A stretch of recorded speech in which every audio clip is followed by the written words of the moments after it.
The Adventures of Master F.J. by George Gascoigne, Section 1. Introductory Note to the Original Edition of 1573, herein designated Q1. The Printer to the Reader. It hath been an old saying, that while two dogs do strive for a bone, the third may come and carry it away. And this proverb may, as I fear, be well verified in me, which take in hand the imprinting of this poetical poesie.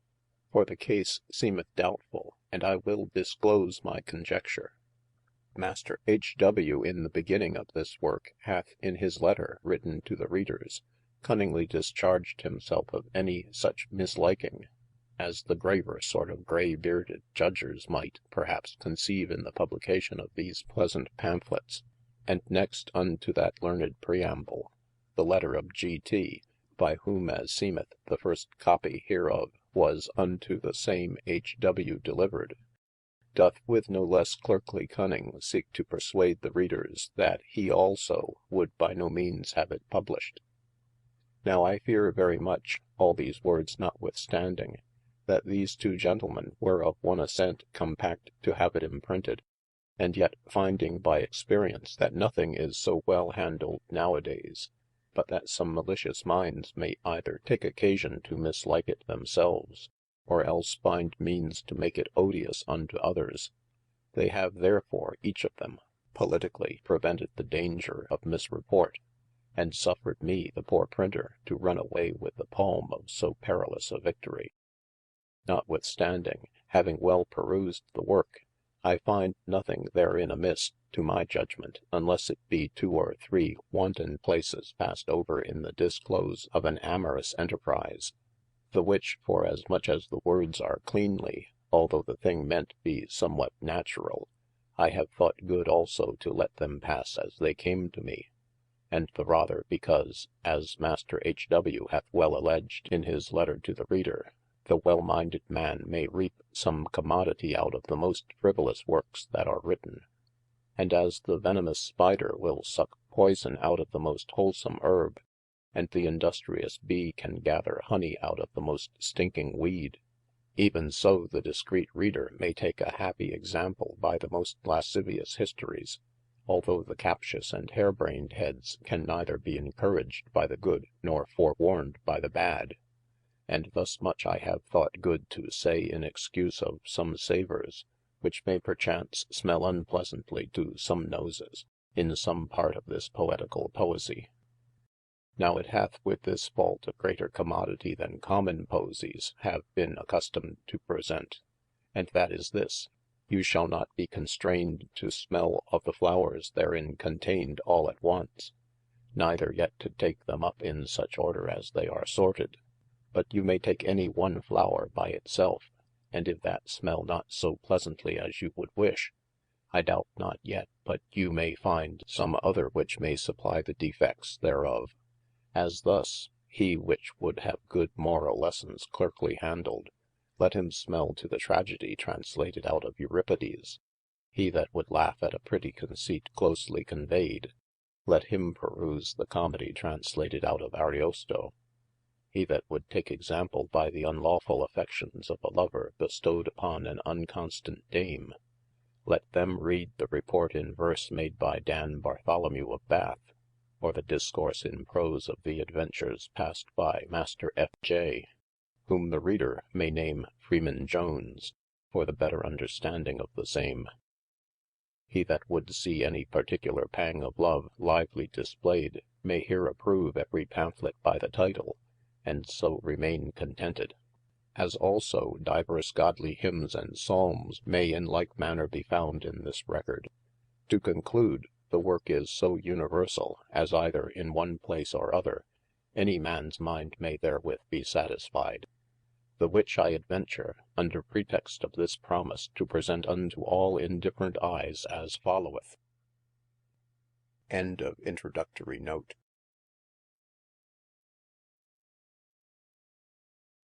Page 1 of The Adventures of Master F.J. by George Gascoigne. Note: Q1 begins thus: A discourse of the adventures passed by Master F.J. H.W. to the reader.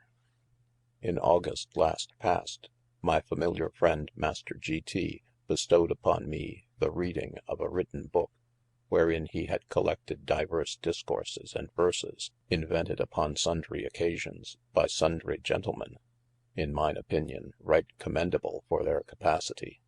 And herewithal my said friend charged me, that I should use them only for mine own particular commoditie, and eftsoons safely deliver the original copie to him againe, wherein I must confesse my selfe but halfe a merchant, for the copie unto him I have safely redelivered.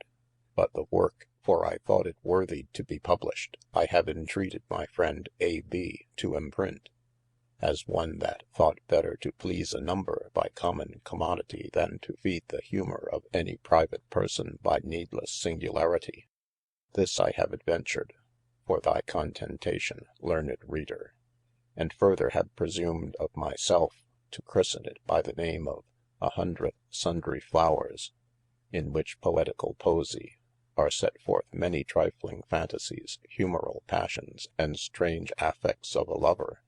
And therein, although the wiser sort would turne over the leafe as a thing altogether fruitlesse, yet I my selfe have reaped this commoditie, to sit and smile at the fond devices of such as have enchained themselves in the golden fetters of fantasie, and having bewrayed themselves to the whole world, do yet conjecture that they walke unseen in a net. Some other things you may also find in this booke, which are as voide of vanity, as the first are lame for government. And I must confesse that, what to laugh at the one, and what to learne by the other, I have contrary to the charge of my said friend G.T. procured for these trifles this day of publication. Whereat if the authors only repine, and the number of other learned minds be thankfull, I may then boast to have gained a bushel of good will, in exchange for 1 pint of peevish choler. But if it fall out contrary to expectation, that the readers judgments agree not with mine opinion in their commendations, I may then, unlesse their courtesies supply my want of discretion, with losse of some labour, account also the losse of my familiar friends, in doubt whereof I cover all our names, and refer you to the well written letter of my friend G.T. next following, whereby you may more at large consider of these occasions. And so I commend the praise of other mens travailes together with the pardon of mine own rashnesse, unto the well-willing minds of discreet readers. From my lodging near the Strand, the 20th of January, 1572.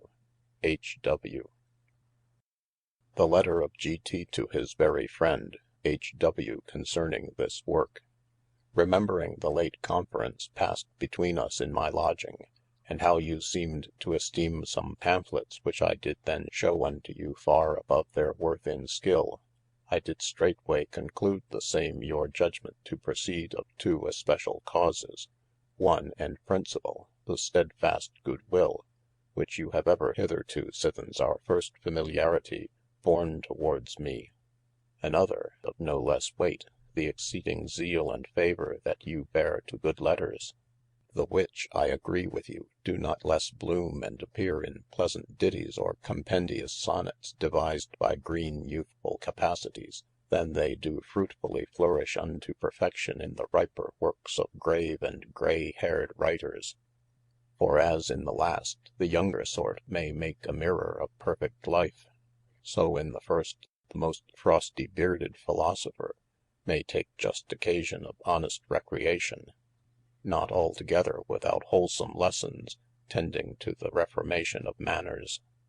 For who doubteth but that poets in their most feigned fables and imaginations have metaphorically set forth unto us the right rewards of virtues, and the due punishments for vices? Marry indeed I may not compare pamphlets unto poems, neither yet may justly advant for our native countrymen, that they have in their verses hitherto, translations excepted, delivered unto us any such notable volume, as have been by poets of antiquity left unto the posterity. And the more pity, that amongst so many toward wits, no one hath been hitherto encouraged to follow the trace of that worthy and famous knight Sir Geoffrey Chaucer, and after many pretty devises spent in youth, for the obtaining a worthless victory, might consume and consummate his age in describing the right pathway to perfect felicity, with the due preservation of the same. The which, although some may judge over grave, a subject to be handled in style metrical, yet for that I have found in the verses of eloquent Latinists, learned Greeks, and pleasant Italians, sundry directions whereby a man may be guided toward the attaining of that unspeakable treasure. I have thus far lamented that our countrymen have chosen rather to win a Passover praise by the wanton penning of a few loving lays, than to gain immortal fame by the clerkly handling of so profitable a theme. For if quickness of invention, proper vocables, apt epithets, and store of monosyllables may help a pleasant brain to be crowned with laurel, I doubt not but both our countrymen and country language might be enthronized among the old foreleaders unto the Mount Helicon. But now let me return to my first purpose, for I have wandered somewhat beside the path, and yet not clean out of the way.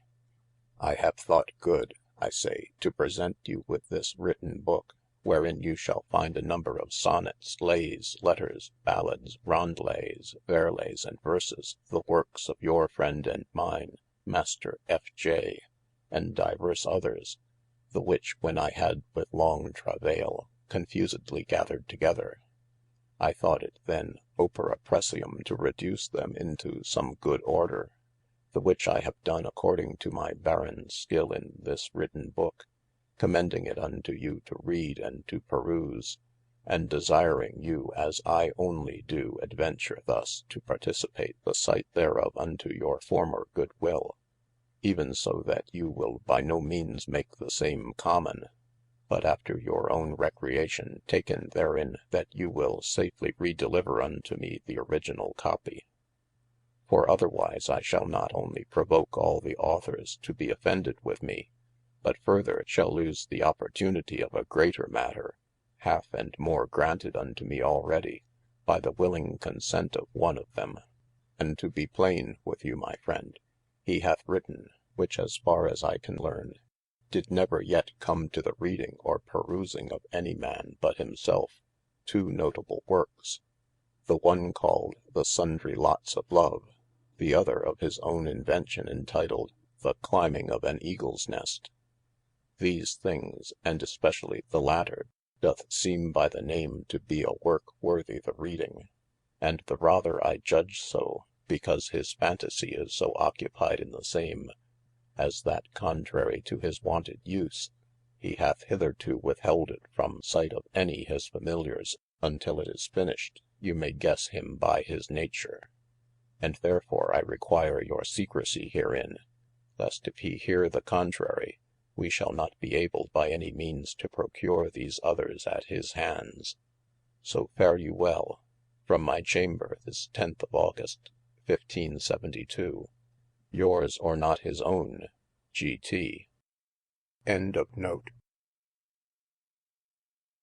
The pleasant fable of Fernando Jeronimi and Leonora de Valesco, translated out of the Italian riding tales of Bartello. In the pleasant country of Lombardy, and not far from the city of Florence, there was dwelling sometimes a lord of many rich seigniories and dominions, who nevertheless bare his name of the Castle of Valesco. This lord had only one son and two daughters. His son was called, during the life of his father, the heir of Valesco, who married a fair gentlewoman of the house of Bellavista named Leonora, the elder daughter of the lord of Valesco, and called Francesina, a young woman very toward both in capacity and other active qualities.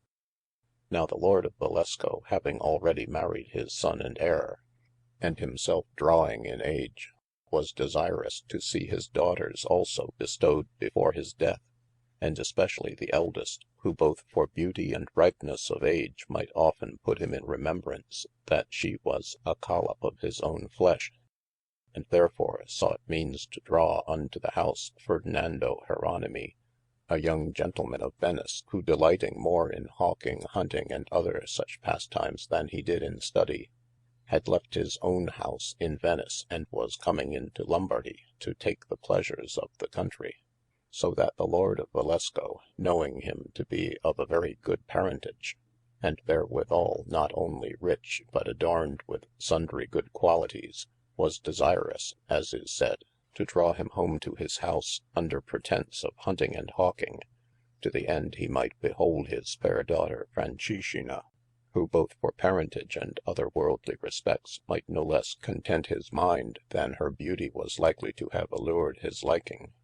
But it fell out far contrary to his desire, for Fernando Jeronimi, beholding the Lady Leonora, who was indeed very fair, and of a very court-like behaviour, became enamored of her, and forgetting the courtesy that the Lord of Valesco had showed him in entertaining him and his servants with their horses by the space of 4 months, which is a rare courtesy nowadays, and especially in such a country, he sought all means possible to make the heir of Valesco a Becco, and to the end that all men may perceive what fruits grow on such trees, and what issues come of such intents, I will set down in English the fable as it is written in Italian by Bartello.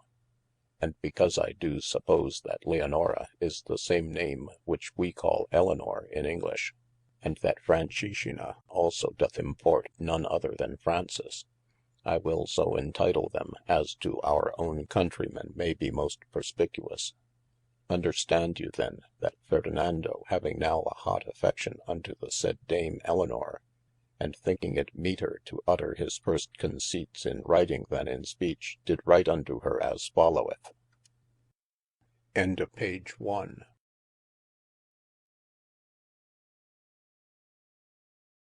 Page 2 of The Adventures of Master F.J. by George Gascoigne. Note: Q1 here reads, when I had with no small entreaty obtained of Master F.J. and sundry other toward young gentlemen, the sundry copies of these sundry matters, then as well for that the number of them was great, as also for that I found none of them so barren but that in my judgment had in it a liquid salice, and especially being considered by the very proper occasion upon which it was written, as they themselves did always with the verse rehearse unto me the cause that then moved them to write, I did with more labour gather them into some order, and so placed them in this register, wherein as near as I could guesse, I have set in the first places those which Master F.J. did compile. And to begin with this his history that ensueth, it was, as he declared unto me, written upon this occasion. The said F.J. chanced once in the north parts of this realme to fall in company of a very fair gentlewoman, whose name was Mistress Elinor, unto whom, bearing a hot affection, he first adventured to write this letter following. End of note. Fair Lady, I pray you understand that, being altogether a stranger in this country, my good hap hath been to behold you to my no small contentation, and my evil hap accompanies the same with such imperfection of my deserts, as that I find alwayes a ready repulse in mine own forwardnesse. So that considering the naturall climate of the country, I must say that I have found fire in frost, and yet comparing the inequality of my deserts with the least part of your worthinesse, I feel a continuall frost in my most fervent fire. Such is then the extremity of my passions, the which I could never have been content to commit unto this telltale paper, were it not that I am destitute of all other help. Accept therefore, I beseech you, the earnest good will of a more trusty than worthy servant, who being thereby encouraged, may supply the defects of his ability with ready trial of dutifull loyalty.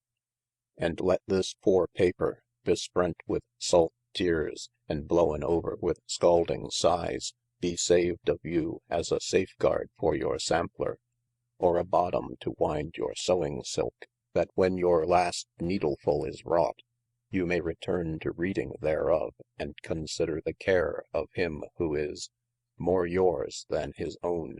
F.J. This letter by her received. Her answer was this: she took occasion one day at his request to dance with him, the which doing, she bashfully began to declare unto him, that she had read over the writing which he delivered unto her, with like protestation, that, as at delivery thereof, she understood not for what cause he thrust the same into her bosom. So now she could not perceive thereby any part of his meaning, nevertheless at last seemed to take upon her the matter, and though she disabled herself, yet gave him thanks, as, etc. Whereupon he brake the brawl, and walking abroad, devised immediately these few verses following. Fair Bersaba the bright, once bathing in a well, with dew bedimmed King Davids eyes that ruled Israel, and Solomon himself, the source of sapience, against the force of such assaults could make but little defence. To it the stoutest yield, and strongest feel like woe. Bold Hercules and Sampson both did prove it to be so. What wonder seemeth then, when stars stand thick in skies, if such a blazing star have power to dim my dazzled eyes? L'Envoy. Do you these few suffice? Your wits be quick and good, you can conject to change of hue what humours feed my blood. F.J. Before he could put these verses in legible writing, it pleased Mistress Elinor of her courtesy thus to deal with him. Walking in a garden among divers other gentlemen and gentlewomen, with a little frowning smile in passing by him, she delivered unto him a paper, with these words: For that I understand not, quoth she, the intent of your letters, I pray you take them here again, and bestow them at your pleasure. The which done and said, she passed by without change either of pace or countenance. Fernando, somewhat troubled with her angry look, did suddenly leave the company, and walking into a park near adjoyning, in great rage began to wreak his malice on this poor paper, and the same did rend and tear in pieces, when suddenly at a glance he perceived it was not of his own handwriting, and therewithal abashed. Upon better regard he perceived in one piece thereof written in Roman these letters: Cole, which in English betokeneth she, whereof placing all the pieces thereof as orderly as he could, he found therein written these few lines hereafter following: Your sudden departure from our pastime yesterday did enforce me for lack of chosen company to return unto my work, wherein I did so long continue, till at the last the bare bottom did draw unto my remembrance your strange request. And although I found therein no just cause to credit your colored words, yet have I thought good hereby to requite you with like courtesy, so that at least you shall not condemn me for ungrateful. But as to the matter therein contained, if I could persuade myself that there were in me any coals to kindle such sparks of fire, I might yet peradventure be drawn to believe that your mind were frozen with like fear. But as no smoke ariseth where no coal is kindled, so without cause of affection, the passion is easy to be cured. This is all that I understand of your dark letters, and as much as I mean to answer. Cole, in English, she. Fernando immediately upon receipt hereof, grew in jealousy that the same was not her own device, and therein I have no less allowed his judgment, than commended his invention of the verses and letters before rehearsed. For as by the style this letter of hers bewrayeth that it was not penned by a womans capacity, so the sequel of her doings may decipher, that she had more ready clerks than trusty servants in store. Well yet as the perfect hound, when he hath chased the hurt deer, amid the whole herd, will never give over till he have singled it again. Even so Ferdinando, though somewhat abashed with this doubtful show, yet still constant in his former intention, ceased not by all possible means to bring this dear yet once again to the bowels, where she might be the more surely stricken, and so in the end enforced to yield. Wherefore he thought not best to commit the said verses willingly into her custody, but privily lost them in her chamber, written in counterfeit. And after on the next day thought better to reply, either upon her or upon her secretary, in this wise, as here followeth. The much that you have answered is very much, and much more than I am able to reply unto. Nevertheless, in mine own defence, thus much I allege, that if my sudden departure pleased not you, I cannot myself therewith be pleased, as one that seeketh not to please many, and more desirous to please you than any. The cause of mine affection, I suppose you behold daily, for self-love avoided, every wight may judge of themselves as much as reason persuadeth. The which if it be in your good nature suppressed with bashfulness, then mighty Jove grant you may once behold my wan cheeks washed in woe, that therein my salt tears may be a mirror to represent your own shadow, and that like unto Narcissus, you may be constrained to kiss the cold waves, wherein your counterfeit is so lively portrayed. For if abundance of other matters failed to draw my gazing eyes in contemplation of so rare excellency, yet might these your letters both frame in me an admiration of such divine esprit, and a confusion to my dull understanding, which so rashly presumed to wander in this endless labyrinth. Such I esteem you, and thereby am become such, and even he, F.J. This letter finished and fair written over, his chance was to meet her alone in a gallery of the same house, where his manhood in this kind of combat was first tried.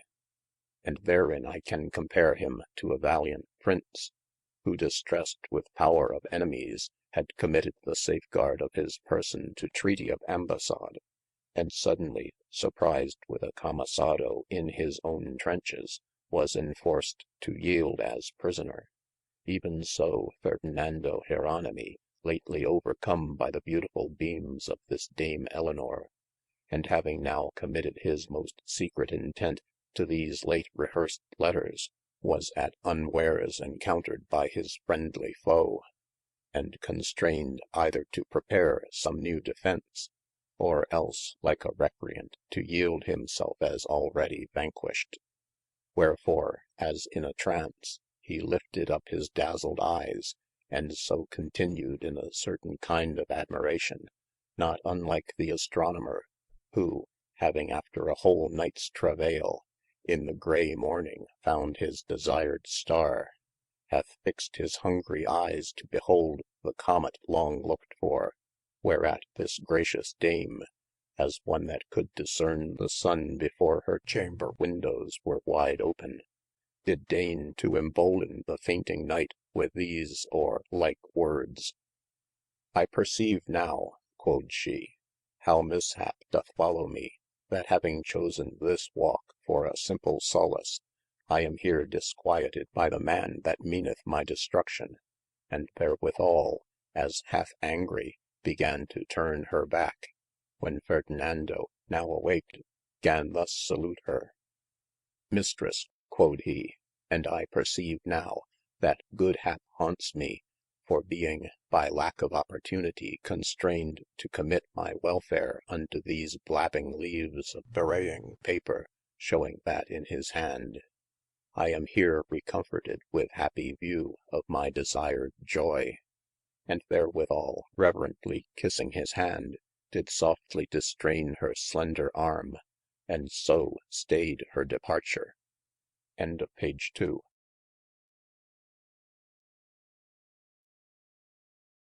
Page 3 of The Adventures of Master F.J. by George Gascoigne.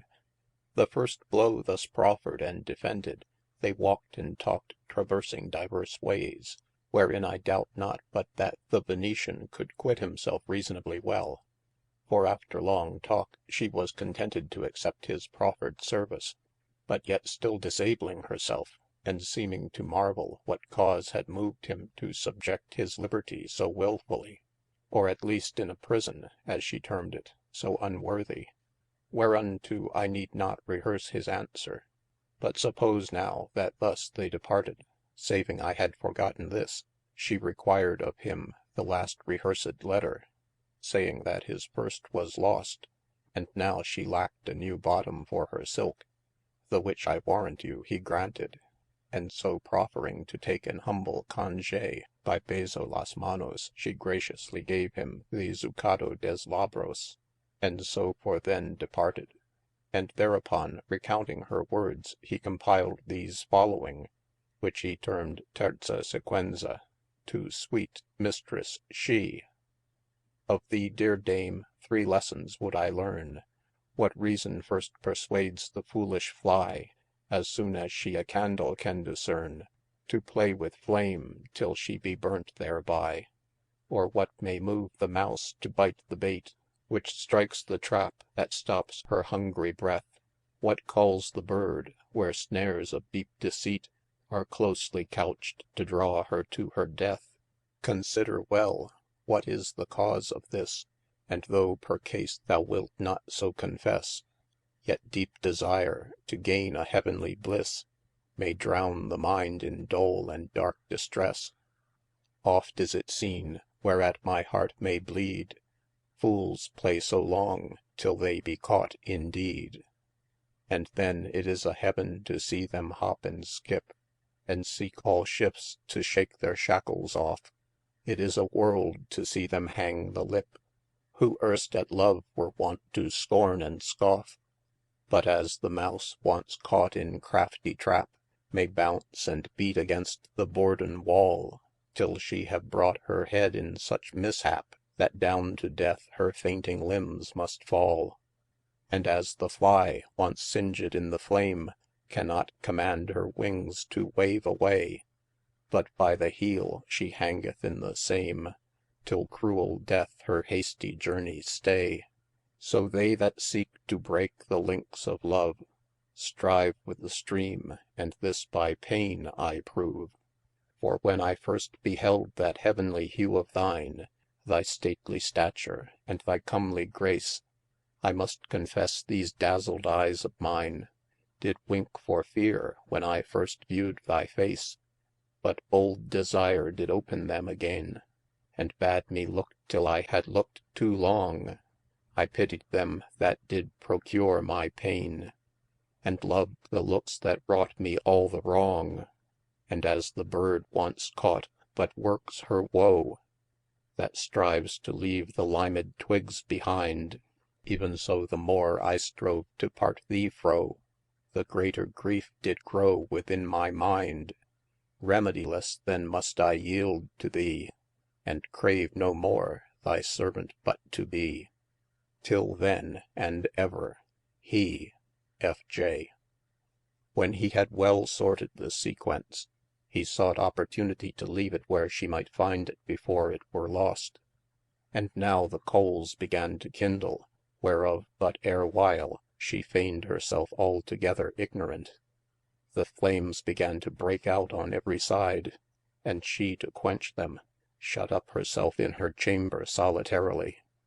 But as the smithy gathers greater heat by casting on of water, even so the more she absented herself from company, the fresher was the griefe which galled her remembrance. So that at last the report was spread through the house, that Mistress Elinor was sick. At which newes Fernando tooke small comfort. Nevertheless Dame Venus with good aspect did yet thus much further his enterprise. The Dame, whether it were by sudden change, or by wonted custome, fell one day into a great bleeding at the nose. For which accident the said Venetian, amongst other pretty conceipts, had a present remedy. Whereby he tooke occasion, when they of the house had all in vaine sought many wayes to stop her bleeding, to worke his feate in this wise.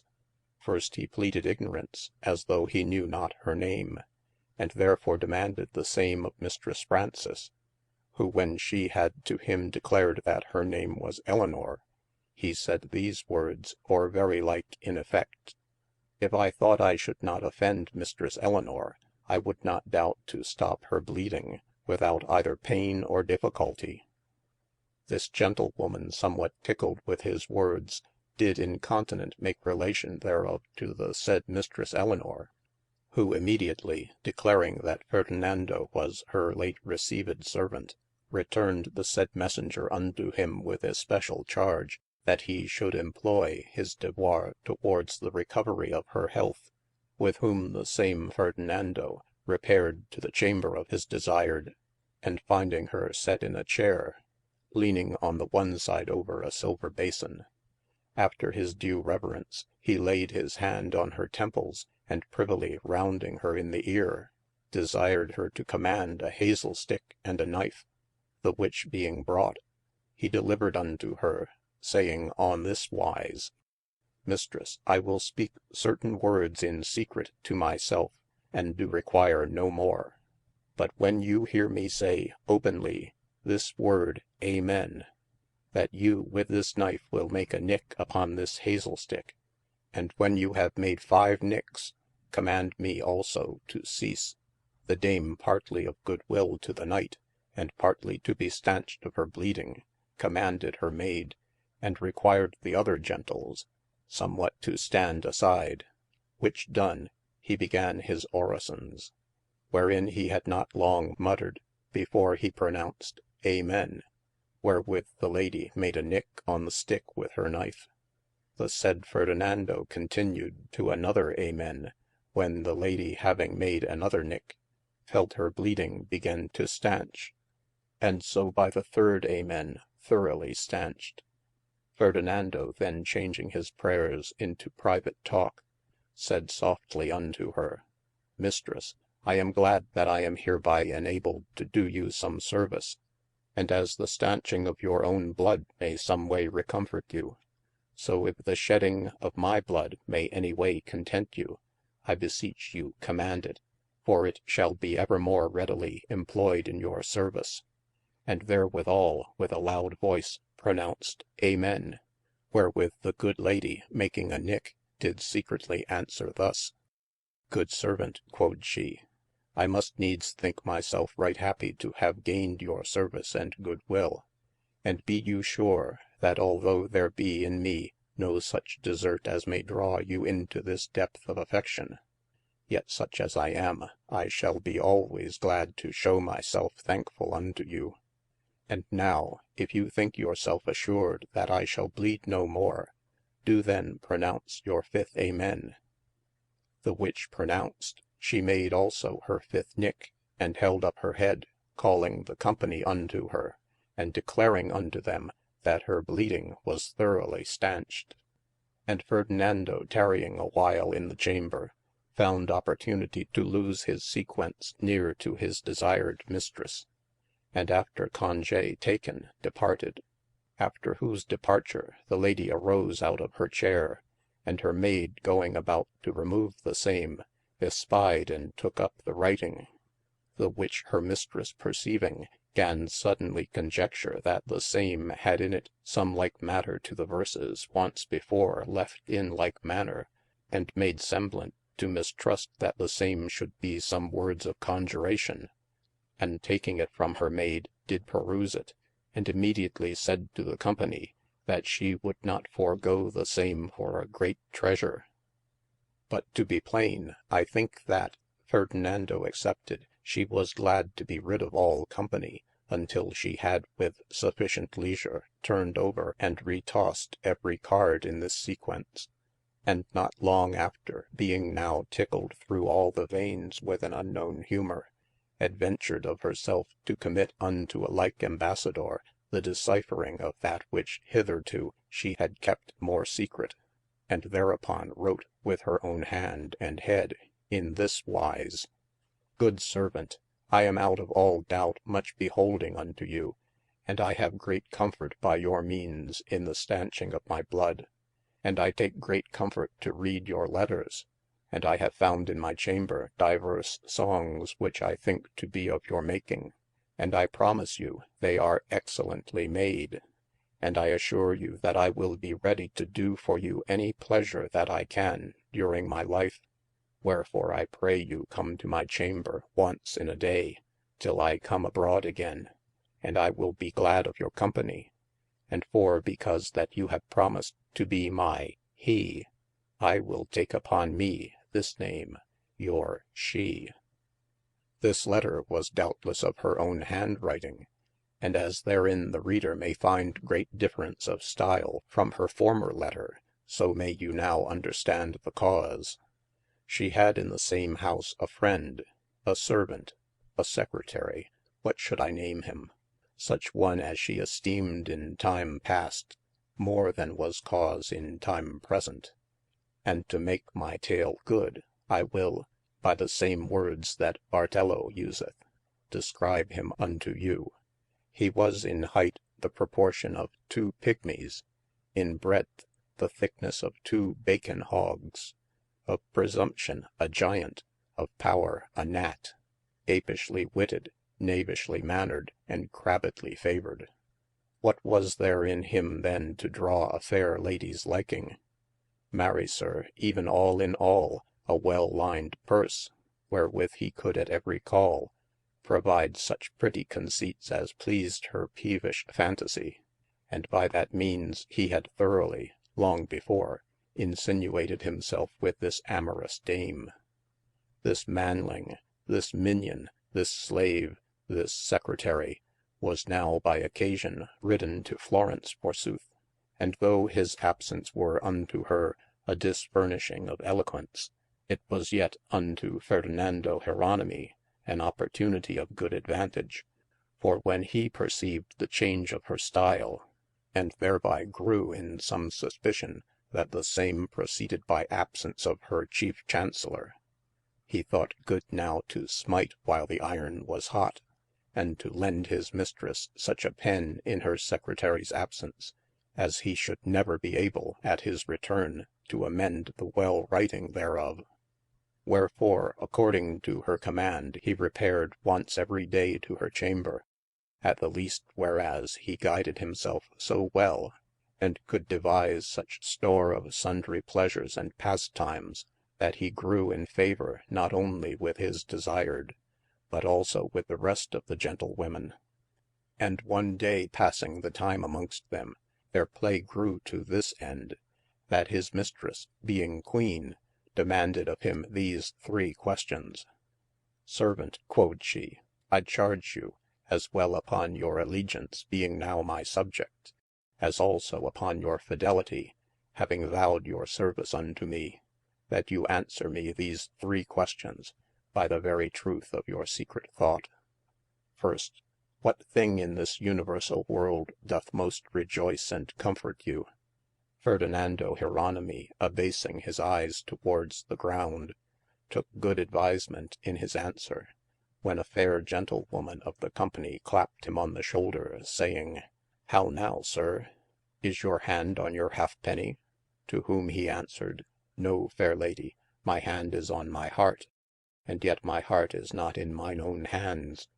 Wherewithal abashed, turning towards Dame Elinor, he said, My sovereign and mistress, according to the charge of your command, and the duty that I owe you, my tongue shall bewray unto you the truth of mine intent.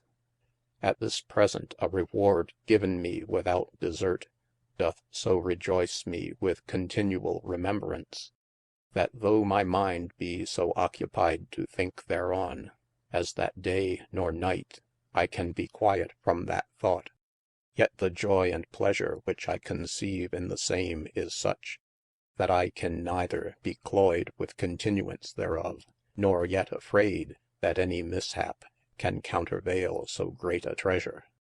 This is to me such a heaven to dwell in, as that I feed by day, and repose by night upon the fresh record of this reward. This, as Bartello saith, he meant by the kiss that she lent him in the gallery, and by the profession of her last letters and words. Well, though this answer be somewhat misty, yet let his excuse be, that taken upon the sudden, he thought better to answer darkly, than to be mistrusted openly. Her second question was, what thing in this life did most grieve his heart, and disquiet his mind? Whereunto he answered, that although his late rehearsed joy were incomparable, yet the greatest enemy that disturbed the same was the privy worm of his own guilty conscience, which accused him evermore with great unworthiness, and that this was his greatest grief. The lady, biting upon the bit at his cunning answers made unto these two questions, gan thus reply: Servant, I had thought to have touched you yet nearer with my third question, but I will refrain to attempt your patience. And now for my third demand, answer me directly in what manner this passion doth handle you, and how these contraries may hang together by any possibility of concord, for your words are strange. Ferdinando, now rousing himself boldly, took occasion thus to handle his answer. Mistress, quod he, my words indeed are strange, but yet my passion is much stranger. And thereupon this other day, to content mine own fantasy, I devised a sonnet, which although it be a piece of cockerel's music, and such as I might be ashamed to publish in this company, yet because my truth in this answer may the better appear unto you, I pray you vouchsafe to receive the same in writing. And drawing a paper out of his pocket, presented it to her, wherein was written this sonnet: Love, hope, and death do stir in me such strife, as never man but I led such a life. First burning love doth wound my heart to death, and when death comes at call of inward grief, cold lingering hope doth feed my fainting breath, against my will, and yields my wound relief. So that I live, but yet my life is such, as death would never grieve me half so much. No comfort then, but only this I taste, to salve such sore, such hope will never want, and with such hope such life will ever last, and with such life such sorrows are not scant. O strange desire, O life with torments tost, through too much hope, mine only hope is lost. Even he, F.J. This sonnet was highly commended, and in my judgment it deserveth no less.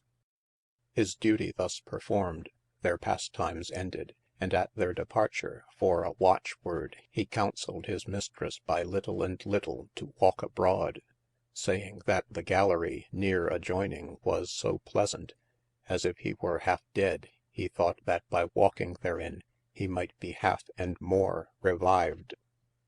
Think you so, servant? Quod she, and the last time that I walked there, I suppose I took the cause of my malady, but by your advice, for that you have so clerkly stanched my bleeding, I will assay to walk there to morrow. Mistress, quod he, and in more full accomplishment of my duty towards you, and in sure hope that you will use the same only to your own private commodity, I will there await upon you, and between you and me will teach you the full order how to stanch the bleeding of any creature, whereby you shall be as cunning as myself. Gramercy, good servant, quod she. I think you lost the same in writing here yesterday, but I cannot understand it, and therefore tomorrow, if I feel myself any thing amended, I will send for you thither to instruct me thoroughly. Thus they departed. And at supper time, the Lord of Valesco, finding fault that his guest's stomach served him no better, began to accuse the grossness of his viands. To whom one of the gentlewomen, which had passed the afternoon in his company, answered, Nay, sir, quod she, this gentleman hath a passion, the which once in a day at the least doth kill his appetite. Are you so well acquainted with the disposition of his body? Quod the Lord of the house. By his own saying, quod she, and not otherwise. Fair lady, quod Ferdinando, you either mistook me or overheard me then, for I told of a comfortable humour, which so fed me with continual remembrance of joy, as that my stomach being full thereof, doth desire in manner none other victuals. Why, sir, quod the host, do you then live by love? God forbid, sir, quod Ferdinando, for then my cheekes would be much thinner than they be. But there are divers other greater causes of joy, than the doubtful lots of love. And for mine own part, to be plain, I cannot love, and I dare not hate. I would I thought so, quod the gentlewoman. And thus with pretty nips they passed over their supper. Which ended, the lord of the house required Fernando Jeronimi to dance and passe the time with the gentlewomen, which he refused not to do. But suddenly, before the musique was well tuned, came out Dame Elinor in her night attire, and said to the lord, that supposing the solitarinesse of her chamber had increased her malady, she came out for her better recreation, to see them dance. Well done, daughter, quod the lord. And I, mistress, quod Ferdinando, would gladly bestow the leading of you about this great chamber, to drive away the faintnesse of your fever. No, good servant, quod the lady, but in my stead I pray you dance with this faire gentlewoman, pointing him to the lady that had so taken him up at supper. Ferdinando, to avoid mistrust, did agree to her request without further entreaty. The dance begun, this knight marched on with the image of Signorina Frances in his hand, and Signorina Elinor in his heart. The violans at end of the pavilion stayed a while, in which time this dame said to Fernando Jeronimi on this wise: I am right sorry for you in two respects, although the familiarity have hitherto had no great continuance between us. And as I do lament your case, so do I rejoice, for mine own contentation, that I shall now see a due trial of the experiment, which I have long desired. End of page 3.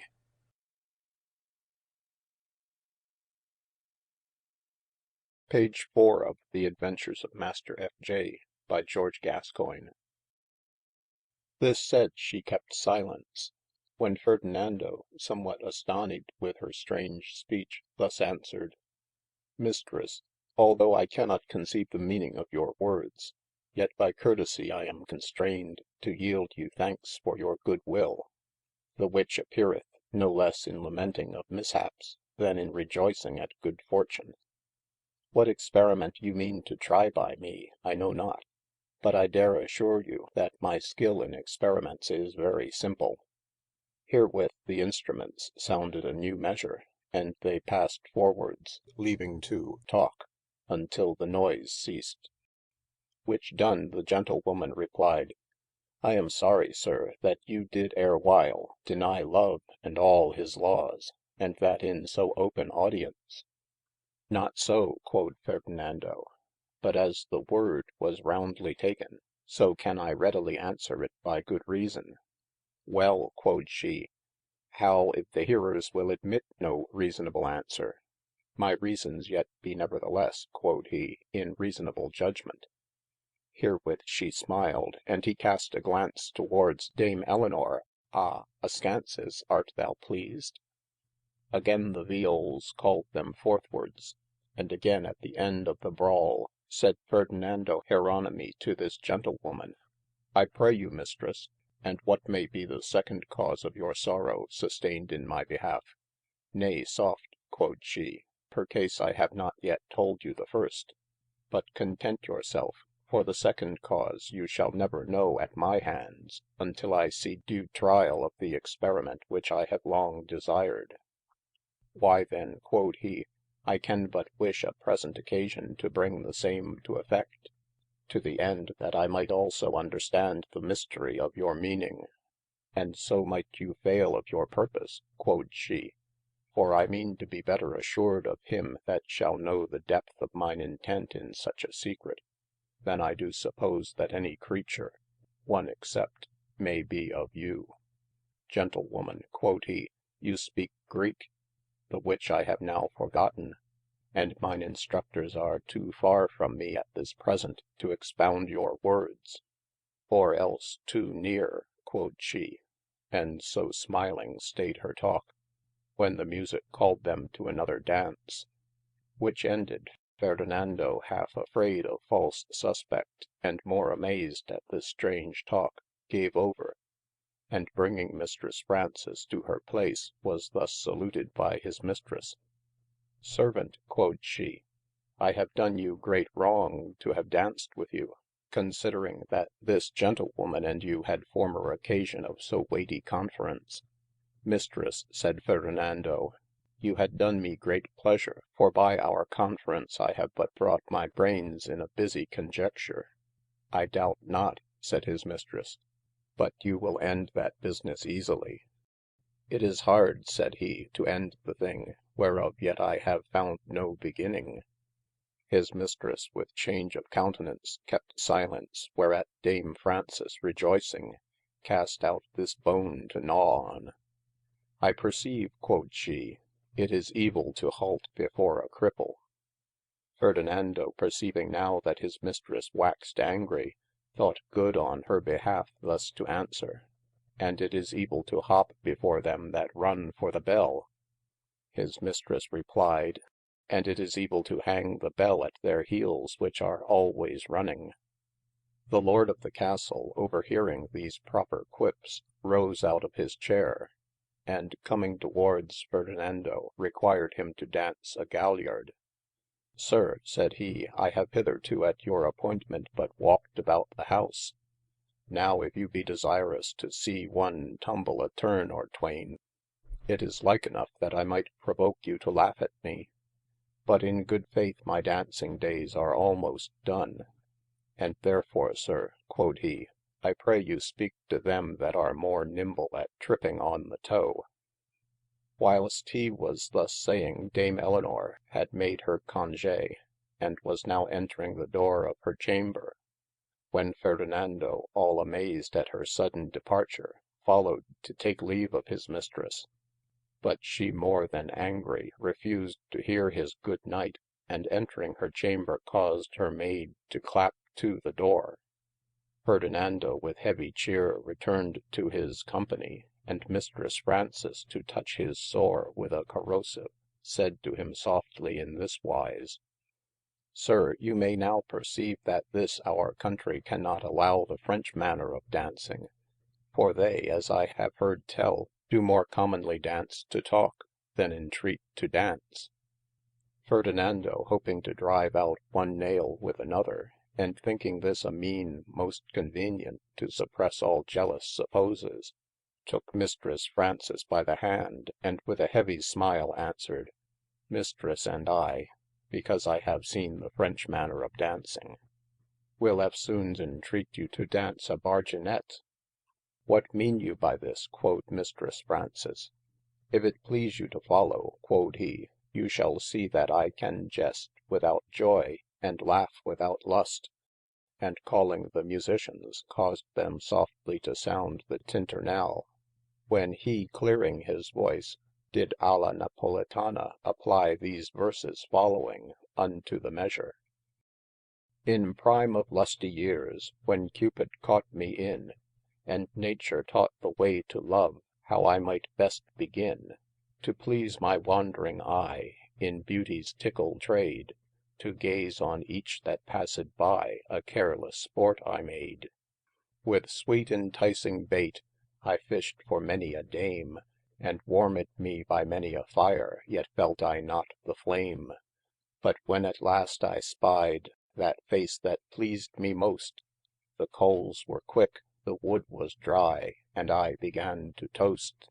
And smiling yet full oft, I have beheld that face, when in my heart I might bewaile mine own unlucky case.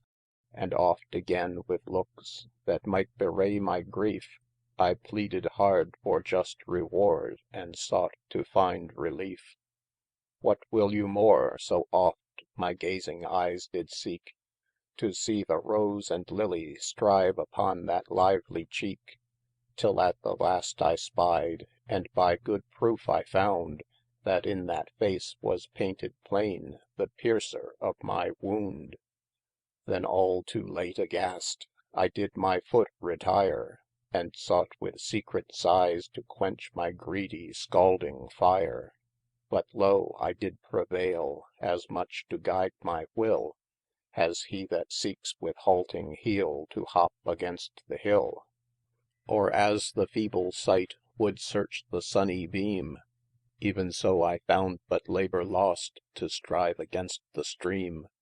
Then gan I thus resolve, since liking forced love, should I mislike my happy choice before I did it prove? And since none other joy I had but her to see, should I retire my deep desire? No, no, it would not be, though great the duty were, that she did well deserve. And I poor man unworthy am, so worthy a wight to serve. Yet hope my comfort stayed, that she would have regard to my good will, that nothing craved, but like for just reward. I see the falcon gent sometime will take delight to seek the solace of her wing, and dally with a kite. The fairest wolf will choose the foulest for her make, and why? Because he doth endure most sorrow for her sake. Even so had I like hope, when doleful days were spent, when weary words were wasted well, to open true intent. When floods of flowing tears had washed my weeping eyes, when trembling tongue had troubled her with loud lamenting cries. At last her worthy will would pity this my plaint, and comfort me, her own poor slave, whom fear had made so faint. Wherefore I made a vow, the stony rock should start, ere I presume to let her slip out of my faithful heart. L'Envoy. And when she saw by proof the pith of my good will, she took in worth this simple song, for want of better skill. And as my just deserts her gentle heart did move, she was content to answer thus, I am content to love. F.J. By these verses he meant in clouds to decipher unto Mistress Frances such matter as she would snatch at, and yet could take no good hold of the same. Furthermore, it answered very aptly to the note which the music sounded, as the skilful reader by due trial may approve. This singing dance, or dancing song, ended, Mistress Frances, giving due thanks, seemed weary also of the company, and proffering to depart, gave yet this farewell to Ferdinando, not vexed by choler, but pleased with contentation, and called away by heavy sleep. I am constrained, quod she, to bid you good night, and so turning to the rest of the company, took her leave. Then the master of the house commanded a torch to light Ferdinando to his lodging, where the sudden change of his mistress' countenance, together with the strangeness of Mistress Frances' talk, made such an encounter in his mind, that he could take no rest that night. Wherefore in the morning, rising very early, although it were far before his mistress' hour, he cooled his choler by walking in the gallery near to her lodging, and there in this passion compiled these verses following. A cloud of care hath covered all my coast, and storms of strife do threaten to appear. The waves of woe, which I mistrusted most, have broke the banks wherein my life lay clear. Chips of ill chance are fallen amid my choice, to mar the mind that meant for to rejoice. Before I sought, I found the haven of hap, wherein once found I sought to shroud my ship. But lowring love hath lift me from her lap, and crabbed lot begins to hang the lip. The props of dark mistrust do fall so thick, they pierce my coat and touch my skin at quick. What may be said, where truth cannot prevail? What plea may serve, where will itself is judge? What reason rules, where right and reason fail? Remediless then must the guiltless trudge, and seek out care, to be the carving knife, to cut the thread that lingereth such a life. F.J. This is but a rough metre, and reason, for it was devised in great disquiet of mind, and written in rage. But to the matter. End of page 4. Page 5 of The Adventures of Master F.J. by George Gascoigne. When he had long, and all in vain, looked for the coming of his mistress into her appointed walk, he wandered into the park near adjoining to the castle wall, where his chance was to meet Mistress Frances, accompanied with one other gentlewoman, by whom he passed with a reverence of courtesy, and so walking on came into the side of a thicket, where he sat down under a tree to allay his sadness with solitariness. Mistress Frances, partly of courtesy and affection, and partly to content her mind by continuance of such talk as they had commenced overnight, entreated her companion to go with her unto this tree of reformation, whereas they found the knight with his arms folded in a heavy kind of contemplation, unto whom Mistress Frances stepped a pace, right softly, and at unawares gave this salutation: "I little thought, Sir Knight," quoth she, "by your evensong yesternight, to have found you presently at such a morrow mass, but I perceive you serve your saint with double devotion, and I pray God grant you treble meed for your true intent." He being taken thus upon a sudden, could none otherwise answer but thus: "I told you, mistress," quod he, "that I could laugh without lust, and jest without joy." And therewithal starting up, with a more bold countenance came towards the dames, proffering unto them his service to wait upon them homewards. "I have heard say oft times," quod Mistress Frances, "that it is hard to serve two masters at one time, but we will be right glad of your company.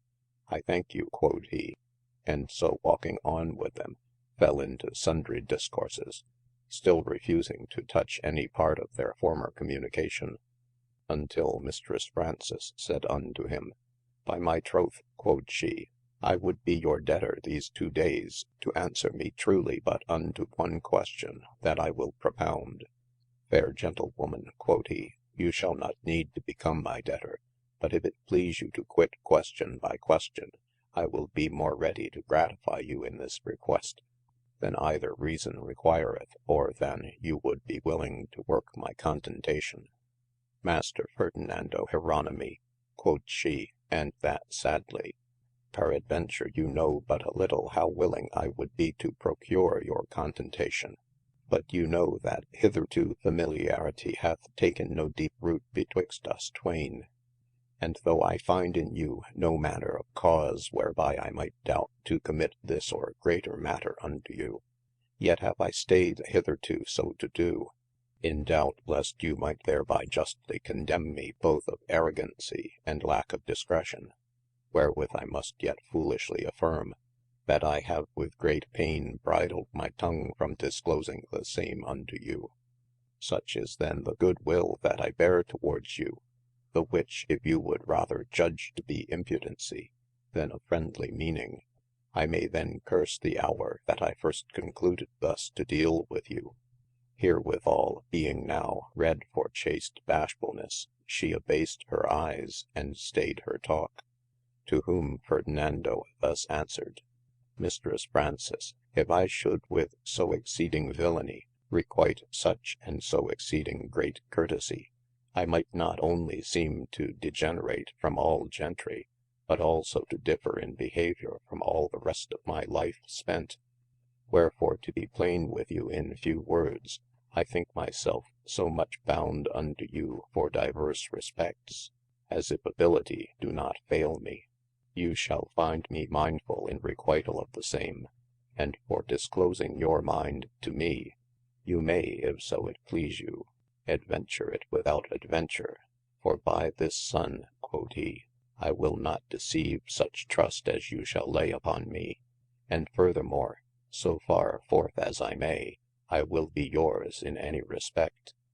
Wherefore I beseech you accept me for your faithful friend, and so shall you surely find me. Not so, quod she, but you shall be my trust, if you vouchsafe the name, and I will be to you as you shall please to term it. My hope, quod he, if you be so pleased. And thus agreed, they two walked apart from the other gentlewoman, and fell into sad talk, wherein Mistress Frances did very courteously declare unto him, that indeed one cause of her sorrow sustained in his behalf, was that he had said so openly overnight that he could not love, for she perceived very well the affection between him and Madame Elinor, and she was also advertised that Dame Elinor stood in the portal of her chamber, hearkening to the talk that they had at supper that night. Wherefore she seemed to be sorry that such a word rashly escaped might become great hindrance unto his desire. But a greater cause of her grief was, as she declared, that his hap was to bestow his liking so unworthily, for she seemed to accuse Dame Elinor for the most unconstant woman living. In full proof whereof, she bewrayed unto him how she, the same Dame Elinor, had long time been yielded to the minion secretary, whom I have before described, in whom though there be, quod she, no one point of worthiness, yet shameth she not to use him as her dearest friend, or rather her holiest idol, and that this notwithstanding Dame Elinor had been also sundry times won to choice of change, as she named unto Fernando two gentlemen, whereof the one was named Hercule Donati, and the other Hannibal de Cosmus, by whom she was during sundry times of their several abode in those countries entreated to like courtesie. For these causes the Dame Frances seemed to mislike his choice, and to lament that she doubted in processe of time to see him abused. The experiment she meant was this, for that she thought Ferdinando, I use Bartello's words, a man in every respect very worthy to have the several use of a more commodious common. She hoped now to see if his enclosure thereof might be defensible against her said secretary, and such like. These things and divers other of great importance, this courteous Lady Frances did friendly disclose unto him, and furthermore, did both instruct and advise him to proceed in his enterprise. Now to make my talk good, and lest the reader might be drawn in a jealous suppose of this Lady Frances, I must let you understand that she was a virgin of rare chastity, singular capacity, notable modesty, and excellent beauty. And though Fernando Jeronimi had cast his affection on the other, being a married woman, yet was there in their beauties no great difference, but in all other good gifts a wonderful diversity, as might between constancy and flitting fantasy, between womanly countenance and girlish garishness, between hot dissimulation and temperate fidelity. Now if any man will curiously ask the question why he should choose the one and leave the other, over and besides the common proverb, so many men, so many minds, thus may be answered, we see by common experience, that the highest flying falcon doth more commonly prey upon the corn-fed crow, and the simple shiftless dove, than on the mounting kite. And why? Because the one is overcome with less difficulty than that other.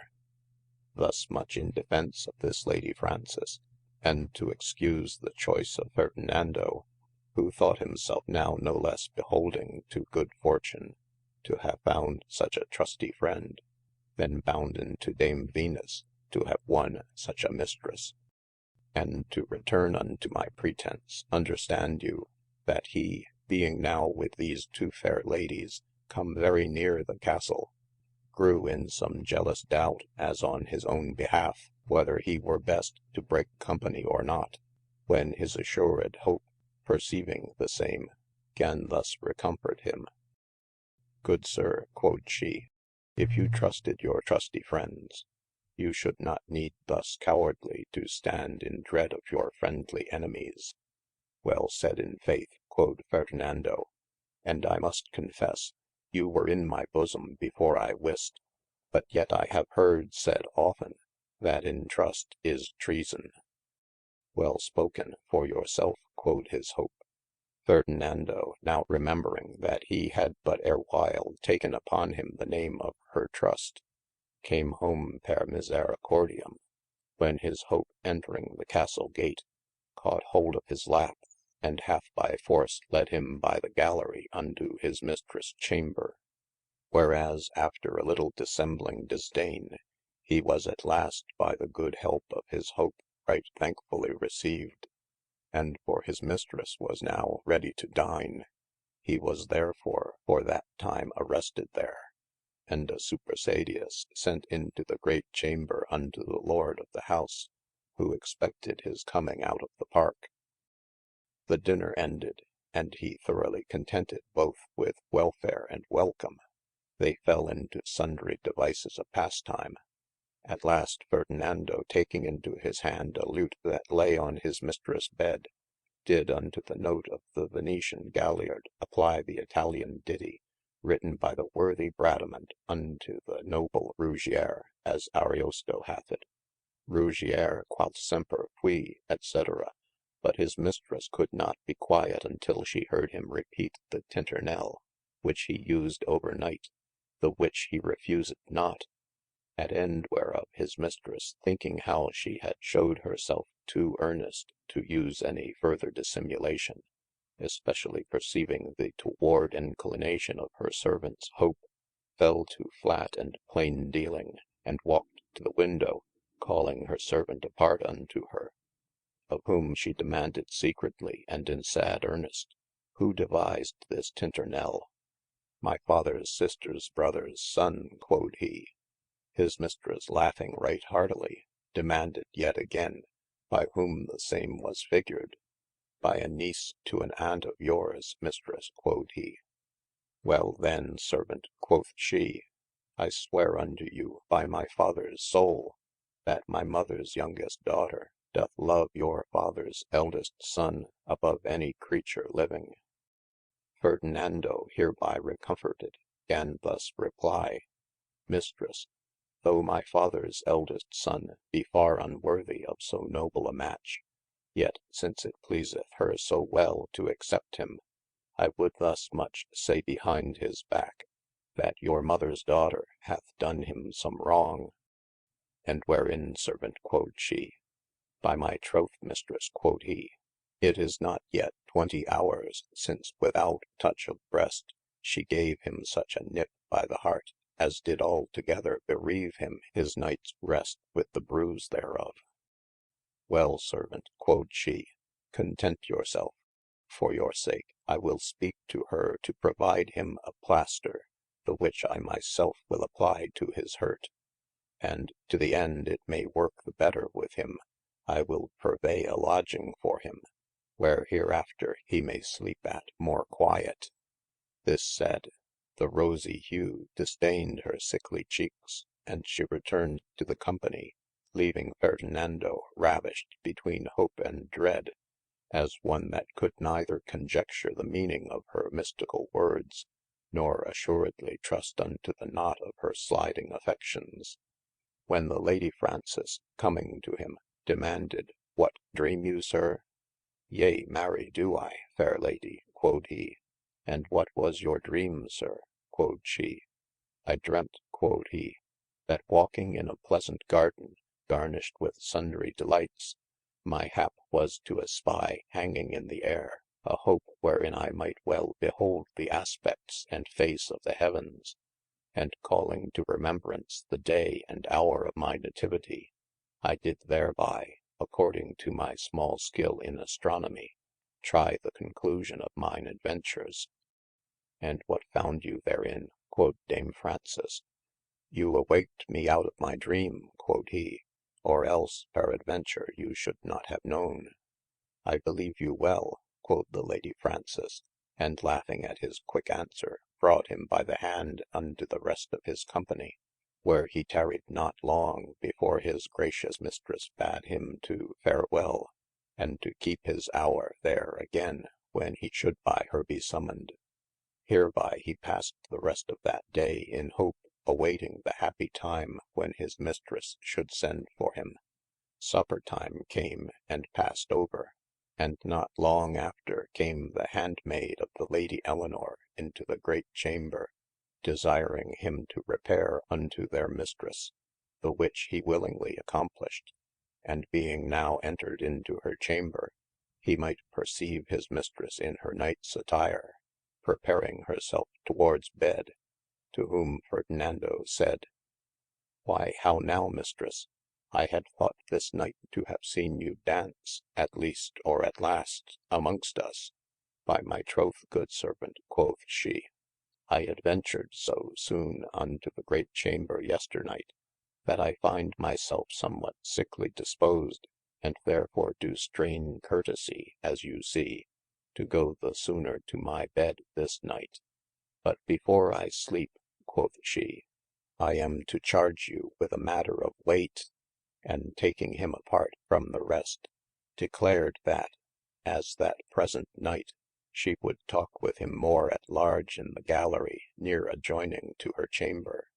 Hereupon Fernando, discreetly dissimulating his joy, took his leave, and returned into the great chamber, where he had not long continued, before the lord of the castle commanded a torch to light him unto his lodging, whereas he prepared himself and went to bed, commanding his servant also to go to his rest. And when he thought as well his servant as the rest of the household to be safe, he arose again, and taking his nightgown, did under the same convey his naked sword, and so walked to the gallery, where he found his good mistress walking in her nightgown, and attending his coming. End of page 5.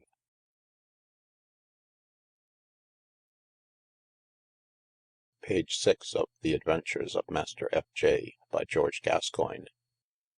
The moon was now at the full, the skies clear and the weather temperate, by reason whereof he might the more plainly and with the greater contentation behold his long desired joyes.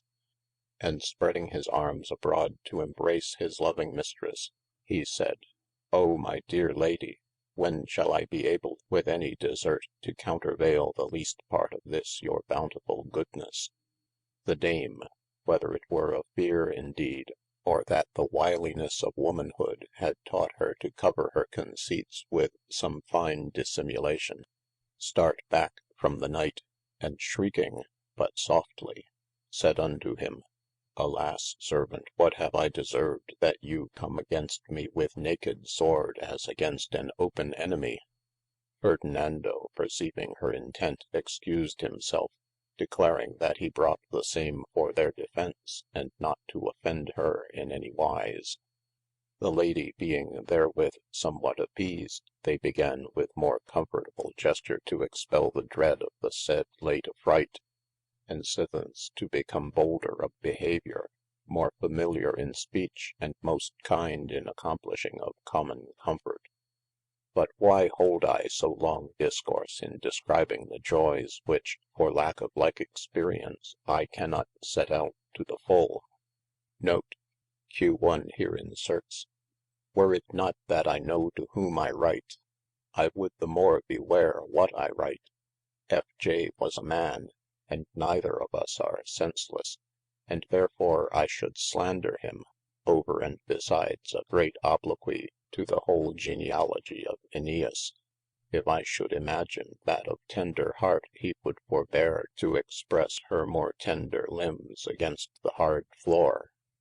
Sufficed that of her courteous nature she was content to accept boards for a bed of down, mats for cameric sheets, and the nightgown of F.J. for a counterpoint to cover them, and thus with calm content, instead of quiet sleep, they beguiled the night, until the proudest star began to abandon the firmament. when F.J. and his mistress were constrained also to abandon their delights, and with 10,000 sweet kisses and straight embracings, did frame themselves to play loath to depart. End of note. Well, remedy there was none, but Dame Elinor must return unto her chamber, and he must also convey, as closely as might be, into his chamber, the which was hard to do, the day being so far sprung, and he having a large base court to pass over before he could recover his stair-foot door. And though he were not much perceived, yet the Lady Frances being no less desirous to see an issue of these enterprises, than he was willing to cover them in secrecy, laid watch, and even at the entring of his chamber door, perceived the point of his naked sword glistening under the skirt of his night-gown, whereat she smiled and said to herself, this gear goeth well about. Well, Ferdinando having now recovered his chamber, he went to bed. There let him sleep, as his mistress did on the other side. Although the Lady Frances, being thoroughly tickled now in all the veins, could not enjoy such quiet rest, but arising took another gentlewoman of the house with her, and walked into the park to take the fresh air of the morning. They had not long walked there, but they returned, and though Fernando Jeronimi had not yet slept sufficiently for one which had so far travailed in the night past, yet they went in to his chamber to raise him, and coming to his bedside found him fast asleep. Alas, quoth that other gentlewoman, it were pity to awake him.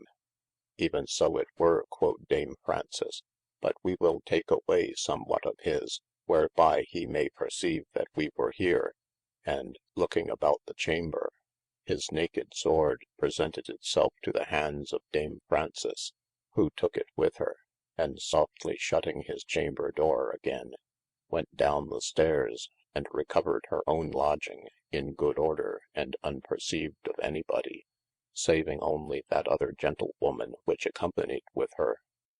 At the last Ferdinando awaked, and appareling himself, walked out also to take the air, and being thoroughly recomforted, as well with remembrance of his joys forepast, as well with the pleasant harmony which the birds made on every side, and the fragrant smell of the redolent flowers and blossoms which budded on every branch, he did in these delights compile these verses following. Note, Q1 here inserts. The occasion, as I have heard him rehearse, was the encounter that he had with his lady by light of the moon, and forasmuch as the moon in midst of their delights did vanish away, or was overspread with a cloud, thereupon he took the subject of his theme, and thus it ensueth, called a moonshine banquet. End of note. Dame Cynthia her self that shines so bright, and deigneth not to leave her lofty place, but only then when Phoebus showes his face, which is her brother born and lends her light, disdained not yet to do my lady right, to prove that in such heavenly wights as she, it fitteth best that right and reason be. For when she spied my lady's golden rays, into the clouds her head she shrouds, and shamed to shine where she her beames displays. Good reason yet that to my simple skill, I should the name of Cynthia adore, by whose high help I might behold the more my lady's lovely looks at mine own will, with deep content to gaze, and gaze my fill of courtesie, and not of dark disdaine.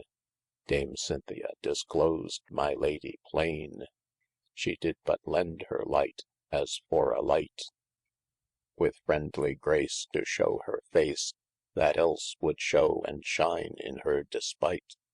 Dan Phoebus, he with many a lowring look, had her beheld of yore in angry wise, and when he could none other meane devise, to stain her name, this deep deceit he tooke, to be the bait that best might hide his hooke, into her eyes his parching beams he cast, to scorch their skins that gazed on her full fast.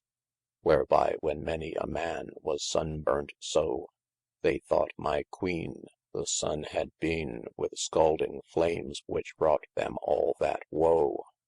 So that when many a look had looked so long, as that their eyes were dim and dazzled both, some fainting hearts that were both lewd and loath to look again from whence that error sprung, gan close their eyes for fear of farther wrong. And some again once drawn into the maze, gan lewdly blame the beams of beauty's blaze. But I with deep foresight did soon espy, how Phoebus meant by false intent to slander so her name with cruelty. Wherefore at better leisure thought I best, to try the treason of his treachery, and to exalt my Lady's dignity, when Phoebus fled and drew him down to rest, amid the waves that welter in the west. I gan behold this lovely Lady's face, whereon Dame Nature spent her gifts of grace, and found therein no parching heat at all, but such bright hue as might renew an angel's joys in reign celestial. The courteous moon that wished to do me good, did shine to show my Dame more perfectly. But when she saw her passing jollity, the moon for shame did blush as red as blood, and shrunk aside and kept her horns in hood. So that now when Dame Cynthia was gone, I might enjoy my Lady's looks alone. Yet honored still the moon with true intent, who taught us skill to work our will, and gave us place till all the night was spent. F.J. And now to return to my tale. By that time that he returned out of the park, it was dinner time, and at dinner they all met. I mean both Dame Elinor, Dame Frances, and Fernando. I leave to describe that the Lady Frances was gorgeously attired, and set forth with very brave apparel, and Madame Elinor only in her nightgown girt to her, with a coif trimmed a la Piedmontese, on the which she wear a little cap crossed over the crown with two bands of yellow sarcenet or cypress, in the midst whereof she had placed, of her own handwriting, in paper this word, Contented. This attire pleased her then to use, and could not have displeased Mistress Frances, had she not been more privy to the cause, than to the thing it self. At least the Lord of the Castle of ignorance, and Dame Frances of great temperance, let it passe without offence. At dinner, because the one was pleased with all former reckonings, and the other party privy to the account, there passed no word of taunt or grudge, but omnia bene. After dinner Dame Elinor, being no lesse desirous to have Ferdinando's company, then Dame Frances was to take him in some pretty trip, they began to question how they might best passe the day. The Lady Elinor seemed desirous to keep her chamber, but Mistress Frances for another purpose seemed desirous to ride abroad, thereby to take the open aire. They agreed to ride a mile or twain for solace, and requested Ferdinando to accompany them, the which willingly granted. Each one parted from other to prepare themselves, and now began the sport, for when he was booted, his horses saddled, and he ready to ride, he gan miss his rapier, whereat all astonied he began to blame his man, but blame whom he would, found it could not be. At last the ladies going towards the horseback called for him in the base court, and demanded if he were ready. To whom he answered, Madam, I am more than ready, and yet not so ready as I would be. And immediately taking himself in trip, he thought best to utter no more of his conceit, but in haste more than good speed mounted his horse, and coming towards the dames presented himself, turning, bounding, and taking up his courser to the uttermost of his power in bravery. After suffering his horse to breathe himself, he gan to allay his own choler, and to the dames he said, Fair ladies, I am ready when it pleaseth you to ride whereso you command. How ready soever you be, servant, quod Dame Elinor, it seemeth your horse is readier at your command than at ours. If he be at my command, mistress, quod he shall be at yours. Gramercy, good servant, quod she, but my meaning is, that I fear he be too stirring for our company. If he prove so, mistress, quod he, I have here a soberer palfrey to serve you on. The dames being mounted, they rode forthwards by the space of a mile or very near, and Ferdinando, whether it were of his horses courage or his own choler, came not so near them as they wished. At last the Lady Frances said unto him, Master Jeronimi, you said that you had a sober horse, which if it be so, we would be glad of your company, but I believe by your countenance your horse and you are agreed. Ferdinando alighting, called his servant, changed horses with him, and overtaking the dames, said to Mistress Frances, And why do you think, fair lady, that my horse and I are agreed? Because by your countenance, quod she, it seemeth your patience is stirred. In good faith, quod he, you have guessed aright, but not with any of you. Then we care the less, servant, quod Dame Elinor. By my troth, mistress, quod he, looking well about him that none might hear but they two, it is with my servant, who hath lost my sword out of my chamber. Dame Elinor, little remembering the occasion, replied, It is no matter, servant, quod she, you shall hear of it again, I warrant you, and presently we ride in Gods peace, and I trust shall have no need of it. Yet, mistress, quod he, a weapon serveth both uses, as well to defend as to offend.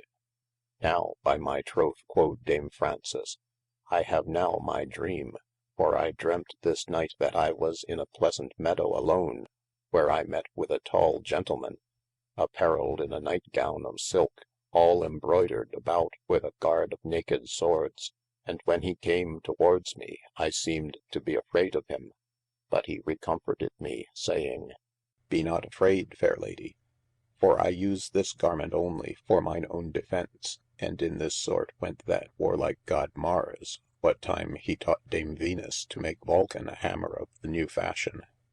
Notwithstanding these comfortable words, the fright of the dream awaked me, and sithens unto this hour I have not slept at all. And what time of the night dreamt you this, quod Ferdinando? In the grey morning, about dawning of the day. But why ask you, quod Dame Frances? Ferdinando with a great sigh answered, Because that dreames are to be marked more at some hour of the night than at some other. Why are you so cunning at the interpretation of dreames, servant, quod the Lady Elinor? Not very cunning, mistress, quod he, but guess like a young scholar. The dames continued in these and like pleasant talkes, but Jeronimi could not be merry, as one that esteemed the preservation of his mistress' honour, no less than the obtaining of his own delights, and yet to avoid further suspicion, he repressed his passions as much as he could.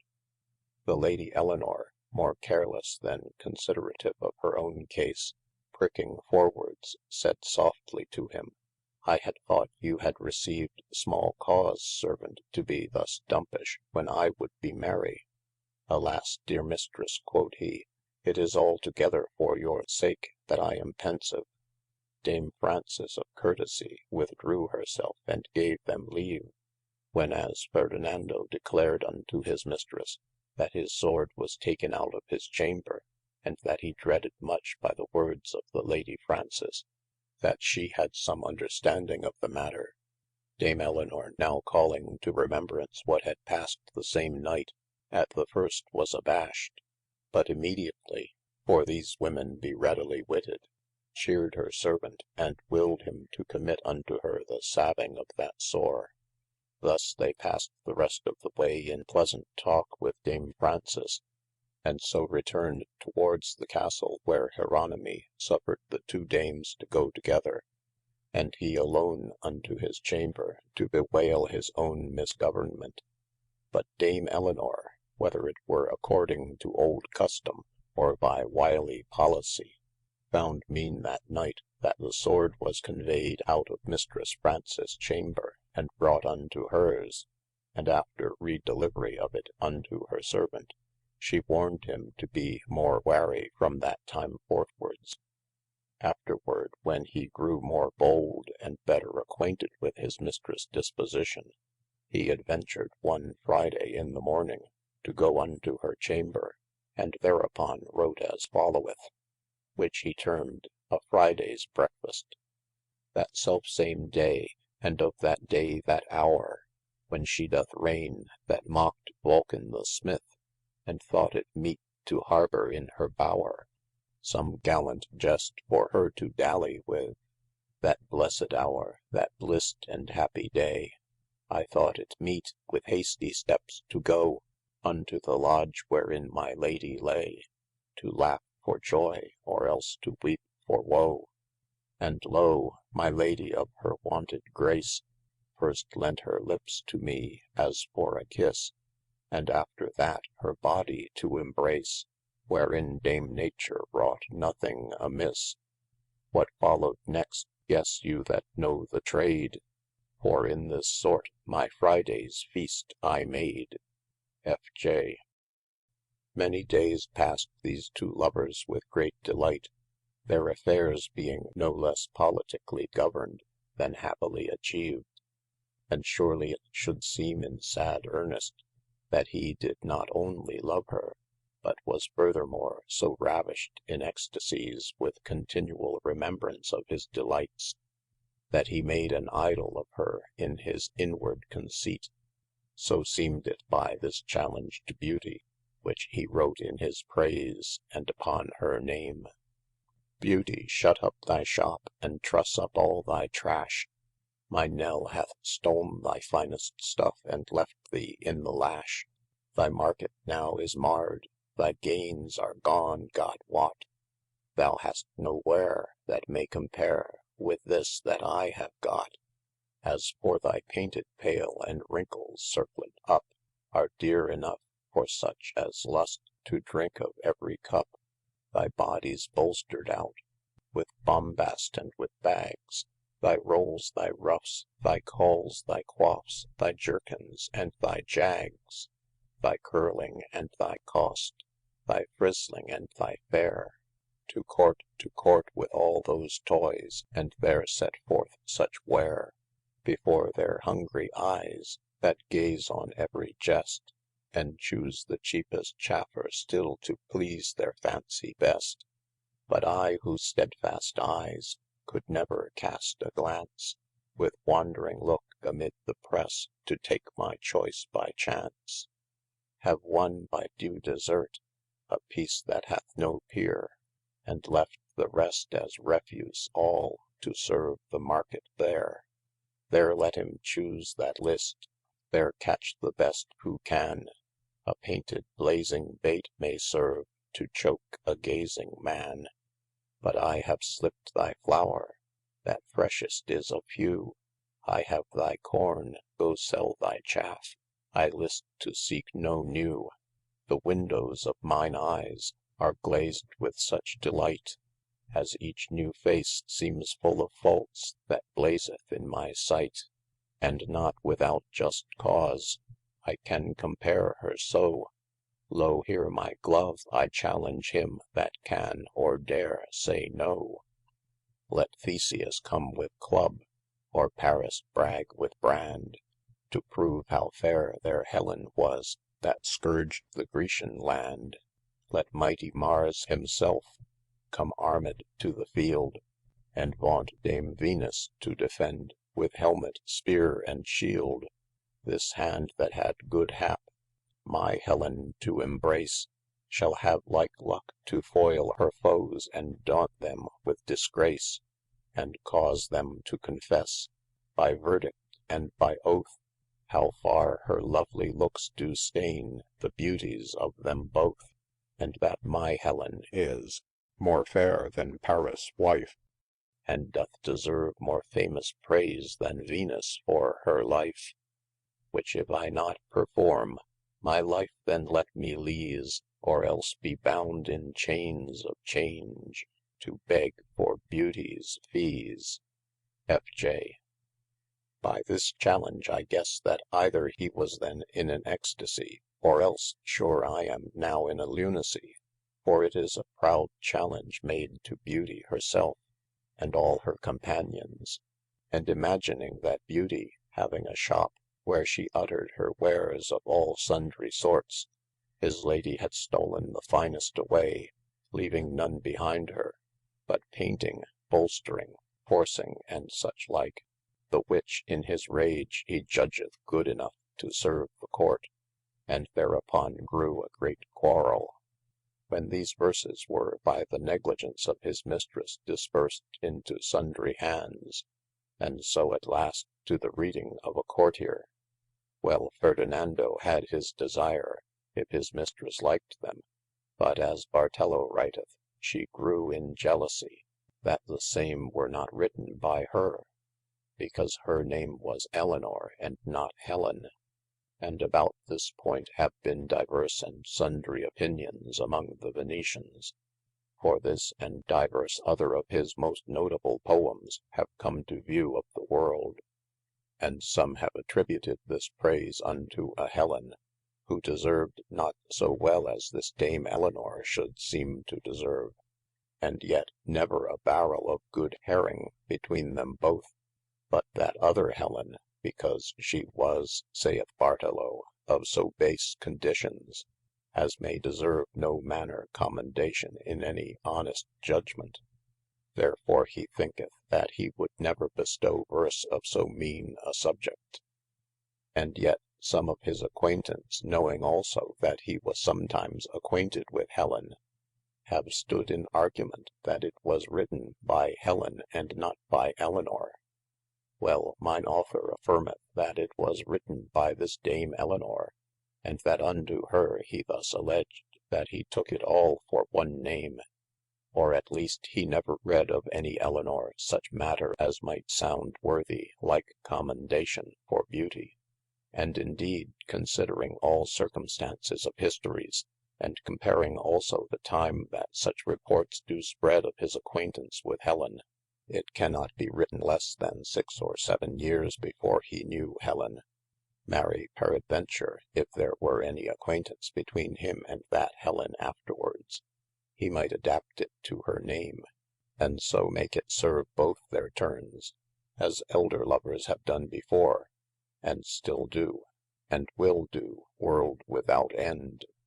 Well, by whom he wrote it I know not, and to return to the purpose, he sought more certainly to please his mistresse Elinor with this sonnet written in her praise as followeth.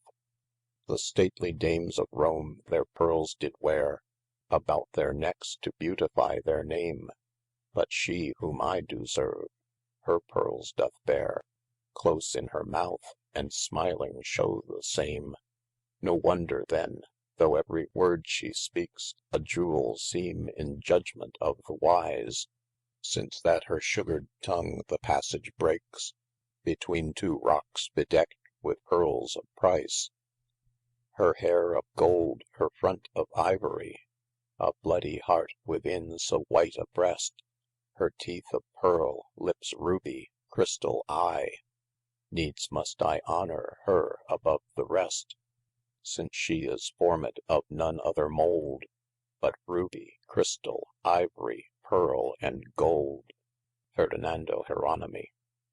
Of this sonnet, were it not a little too much praise, as the Italians do most commonly offend in the superlative, I could the more commend it, but I hope the party, to whom it was dedicated, had rather it were much more, than any thing lesse. End of page 6.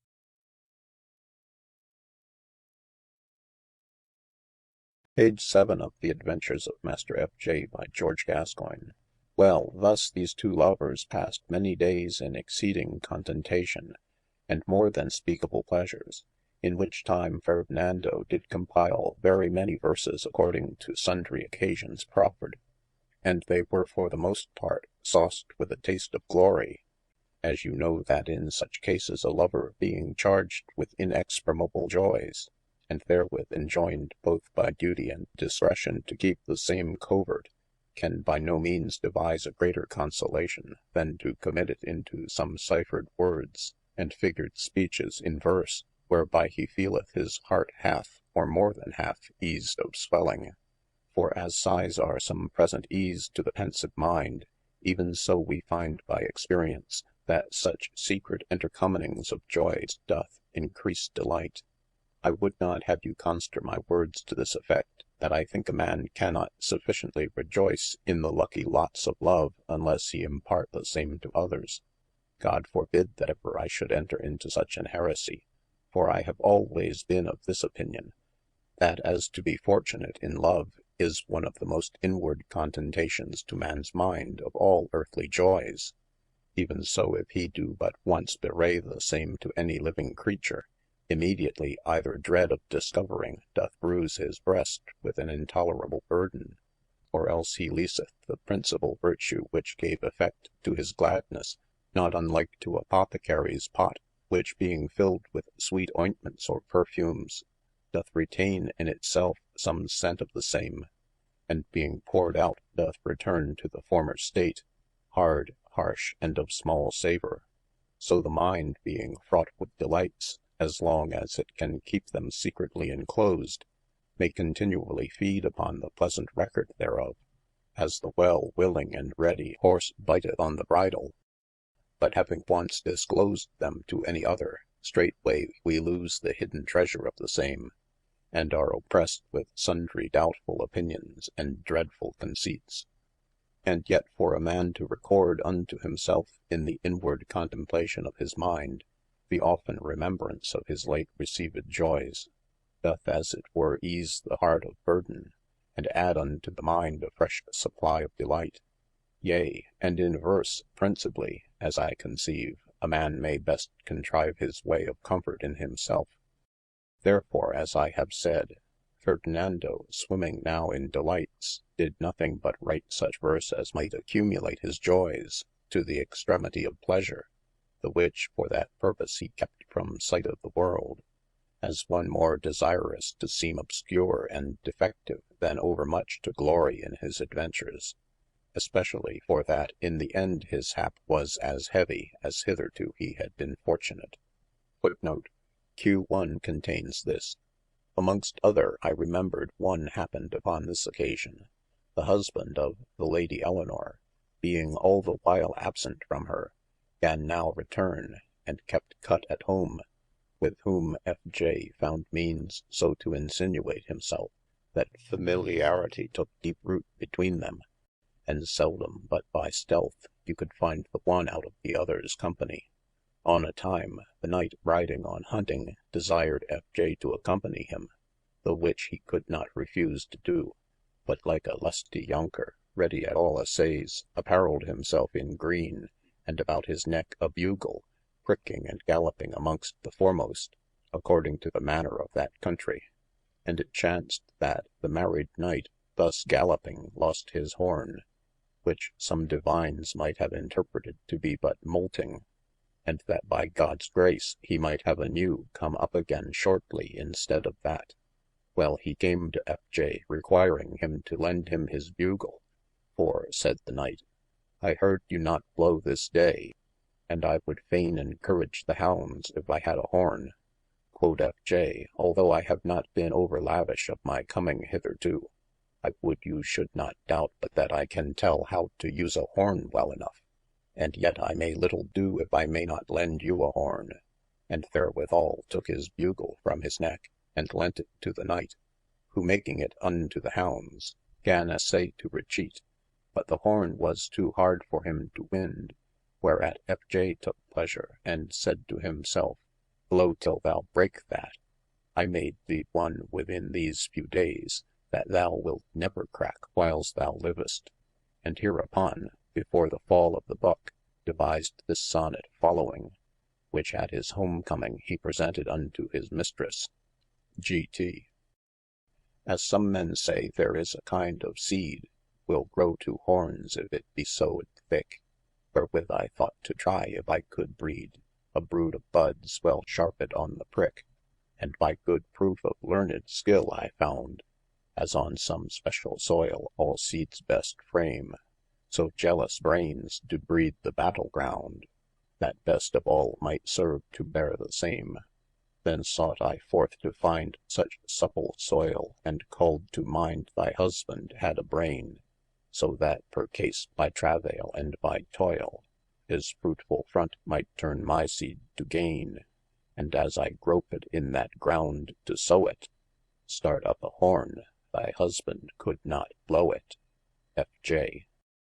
This sonnet treateth of a strange seed, but it tasteth most of rye, which is more common amongst men nowadays. Well, let it pass amongst the rest, and he that liketh it not, turn over the leaf to another. I doubt not but in this register he may find some to content him, unless he be too curious. End of footnote. And here I will surcease to rehearse any more of his verses, until I have expressed how that his joys being exalted to the highest degree, began to bend toward declination.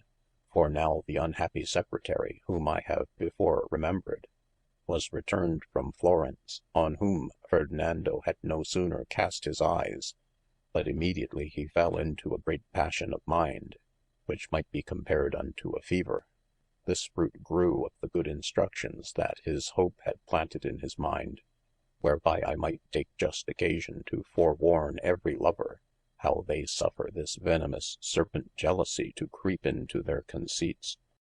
For surely, of all other diseases in love, I suppose that to be uncurable, and would hold longer discourse therein, were it not that both this tale and the verses of Fernando himself, hereafter to be recited, shall be sufficient to speak for me in this behalf.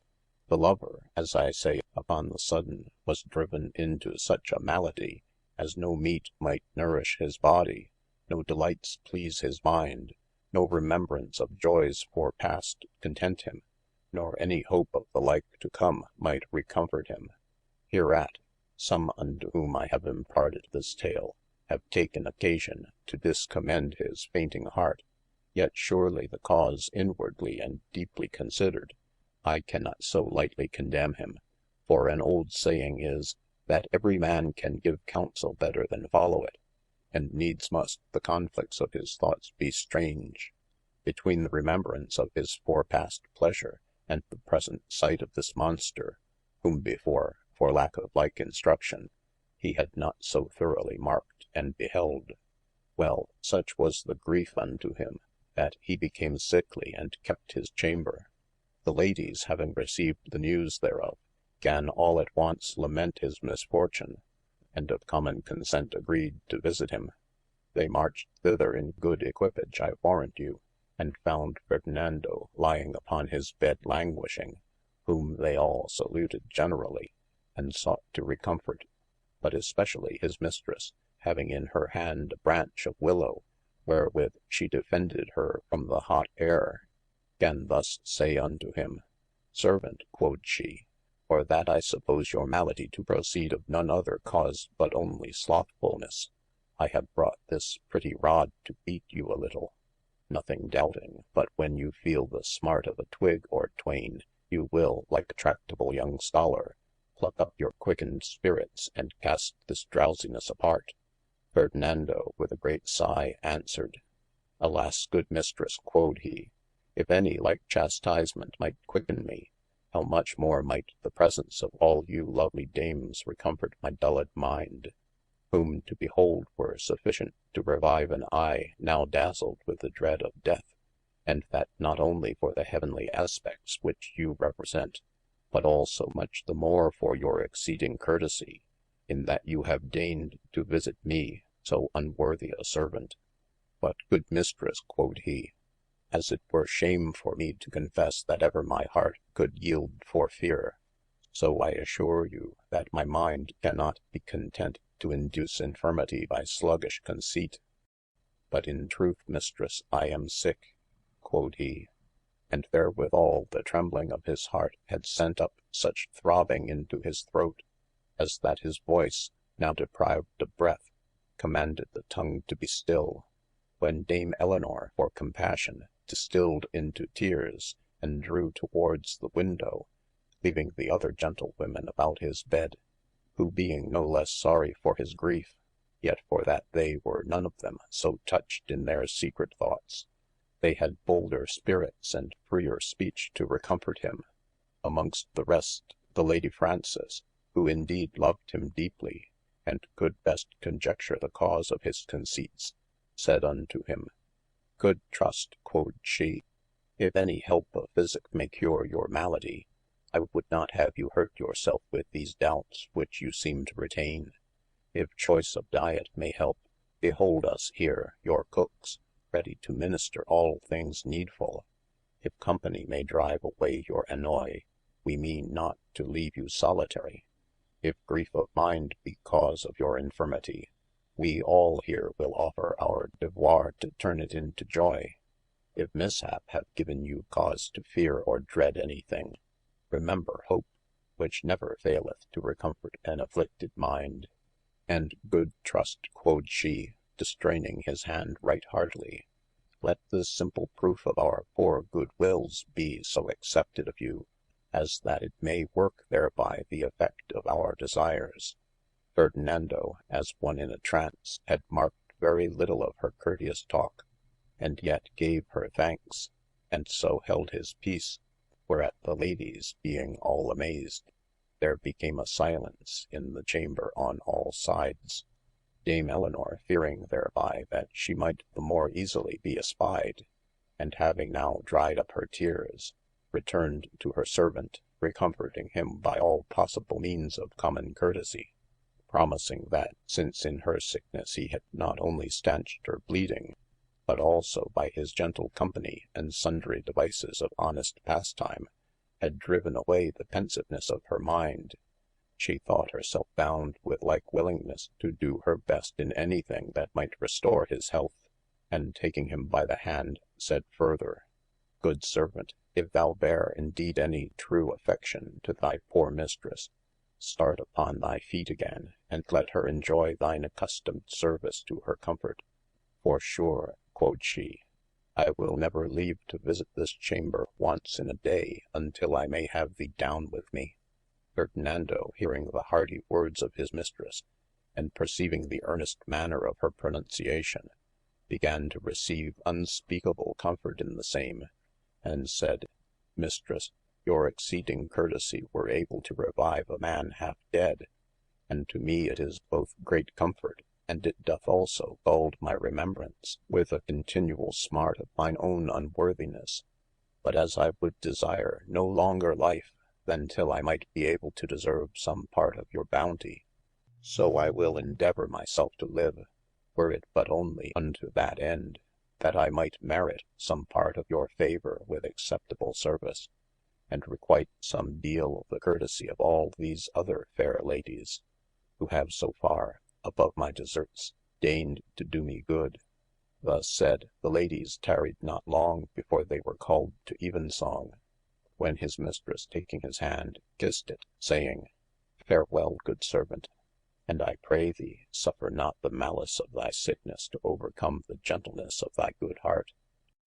Ferdinando, ravished with joy, suffered them all to depart, and was not able to pronounce one word.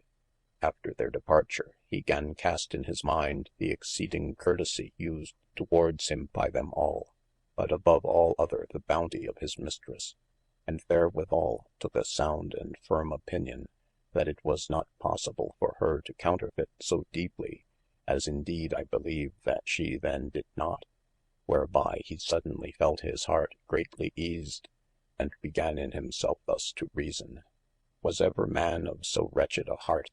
I am the most bounden to love, quod he, of all them that ever professed his service. I enjoy one the fairest that ever was found, and I find her the kindest that ever was heard of. Yet in mine own wicked heart, I could villainously conceive that of her which being compared with the rest of her virtues, is not possible to harbour in so noble a mind. Hereby I have brought myself without cause into this feebleness, and good reason that for so high an offence I should be punished with great infirmity. What shall I then do? Yield to the same?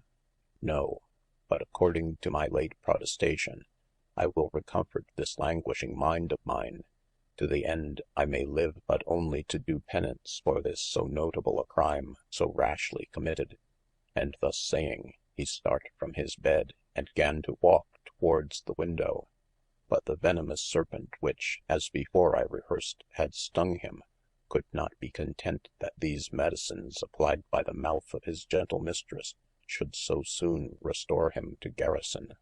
And although indeed they were such mithridate to him as that they had now expelled the rancour of the poison, yet that ugly hellish monster had left behind her in the most secret of his bosom, even between the mind and the man, one of her familiars, named Suspect, which gan work in the weak spirits of Fernando effects of no less peril than before he had received.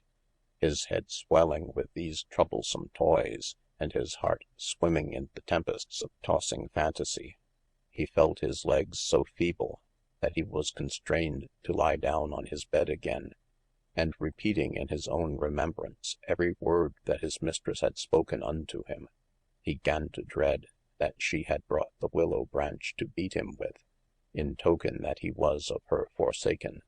For so lovers do most commonly expound the willow garland, and this to think did cut his heart in twain.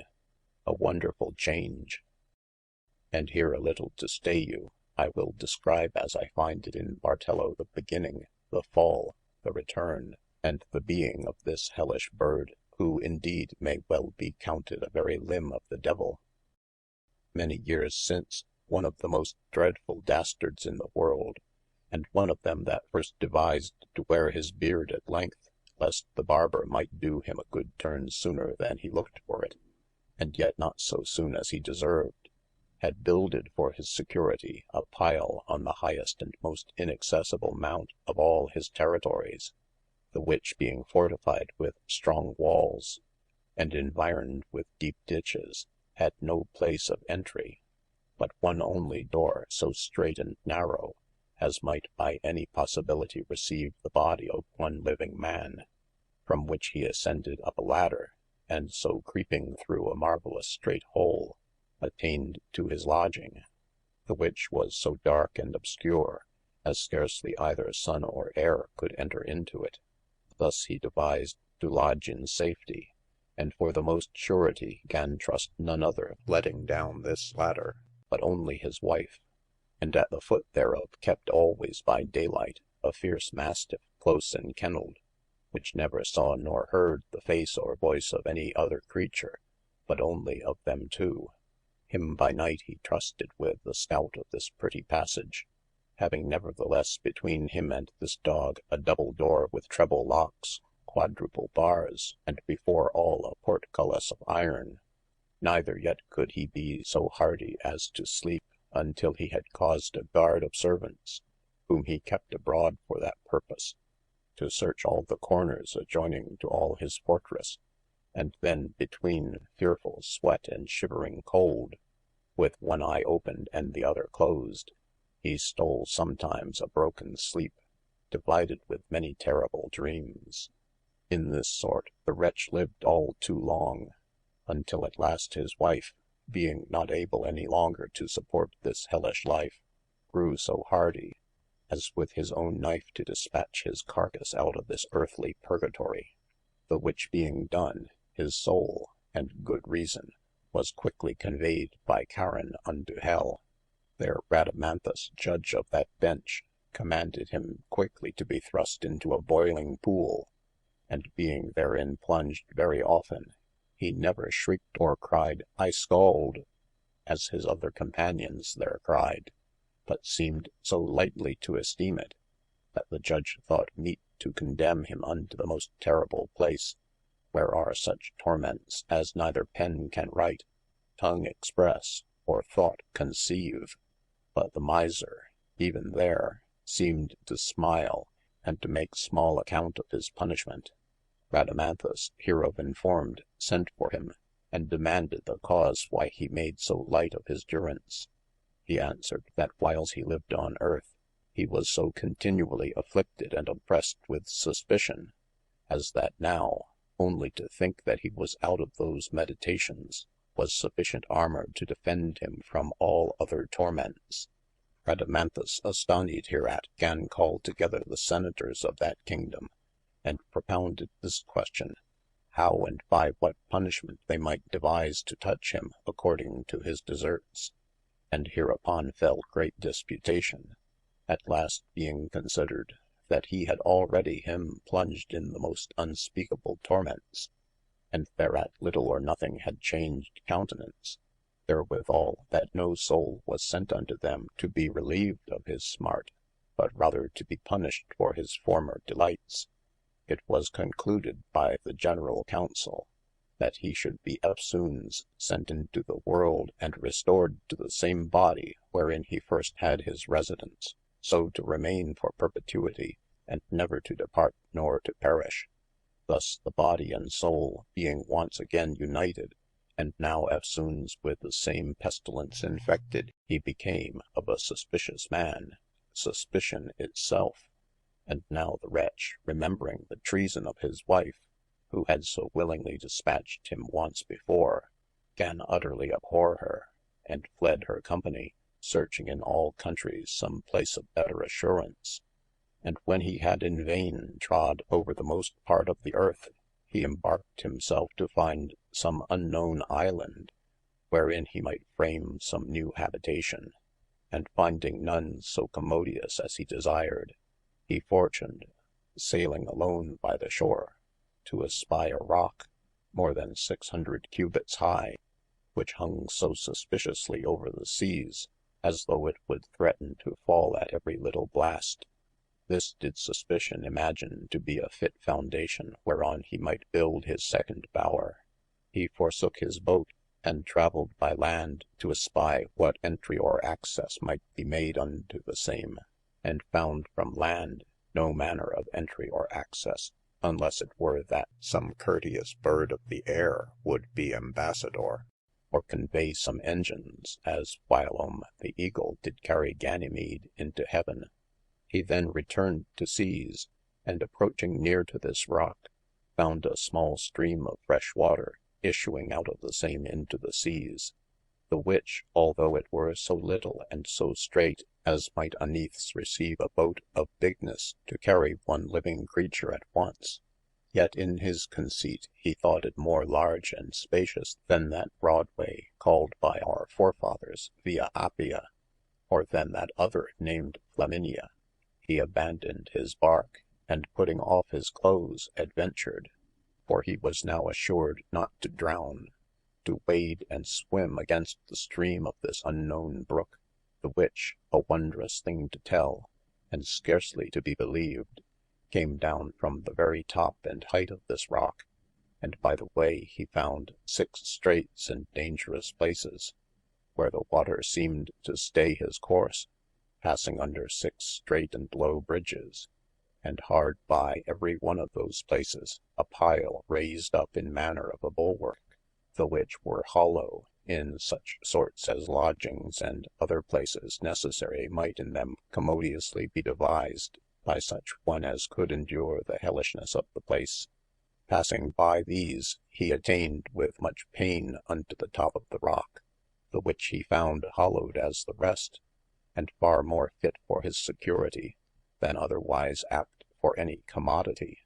There gan suspicion determined to nestle himself, and having now placed 6 chosen porters, to wit, dread, mistrust, wrath, desperation, frenzy, and fury, at these 6 strong bulwarks, he lodged himself in that 7th all alone, for he trusted no company, but ever mistrusting that his wife should eftsoons find him out therein.